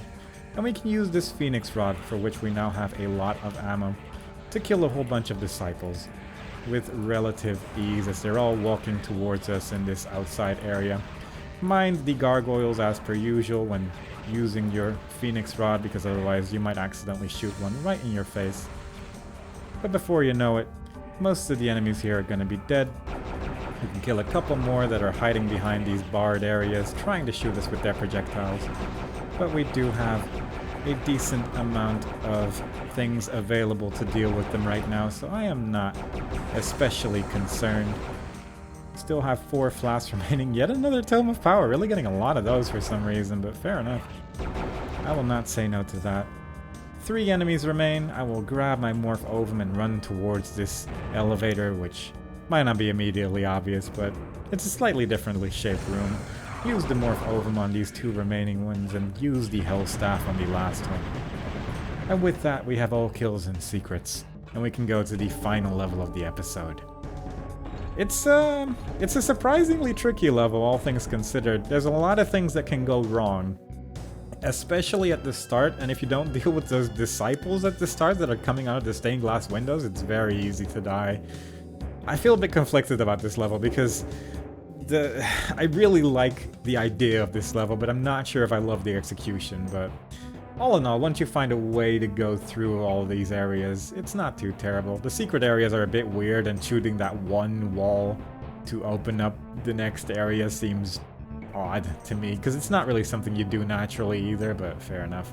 With that, we'll be going to the last level of this episode, the Field of Judgement.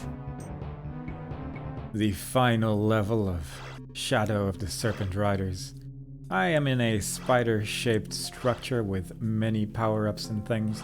Definitely grab the backpack at the start because we want to have as much ammo available as possible. Primarily I will be using the Dragon Claw and the Hell Staff, but it's nice to have the other weapons picked up as well because we're going to be running in this area for a bit, and it's nice to not accidentally pick up stuff while you're fighting.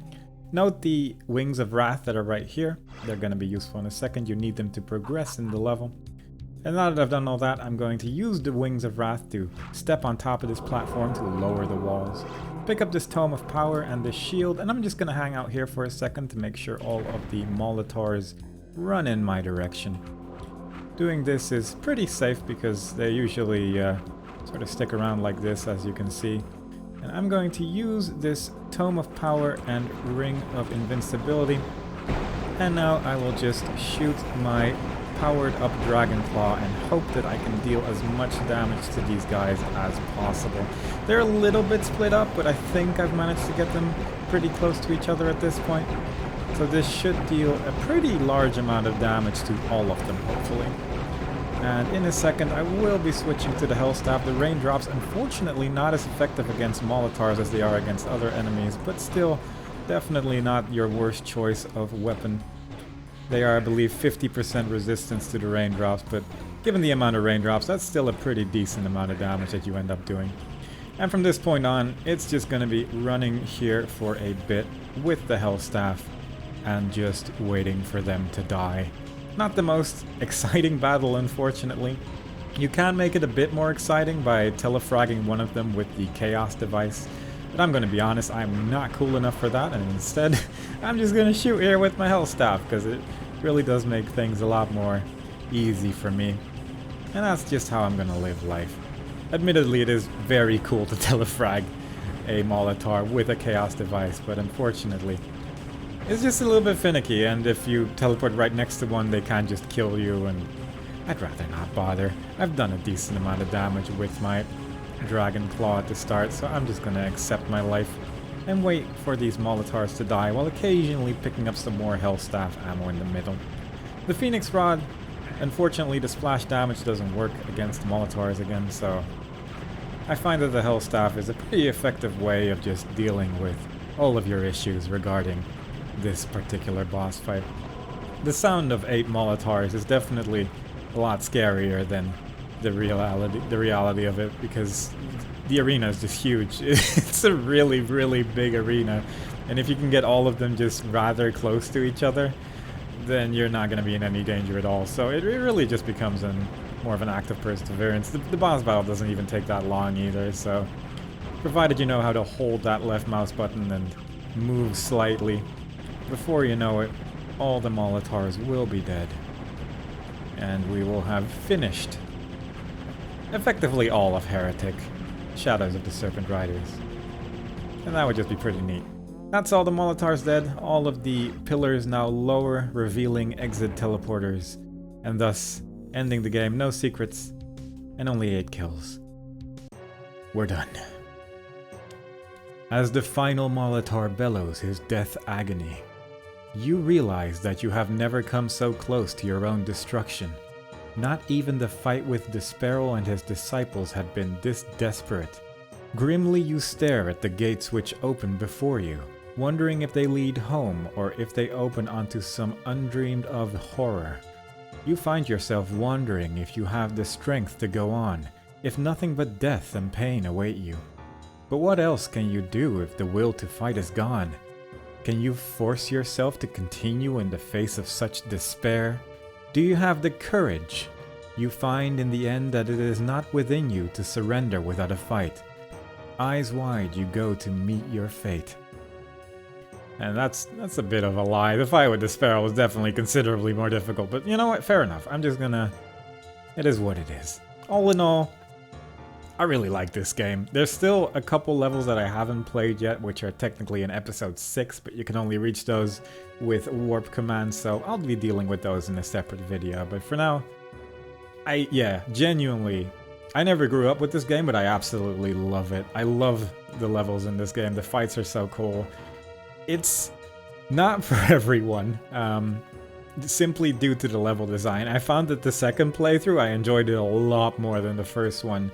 Simply because of just weird level design decisions with regards of having to shoot certain walls randomly or having to hit a specific banner or something. Like, especially in the secret levels, it can get pretty egregious, but also in the main levels, it's very easy to just get lost for silly reasons, honestly, and that's definitely not for everyone. But at the same time, I like running around and pressing buttons, so it's so up my alley. I really enjoy playing through this, and I hope you've all enjoyed watching it as well.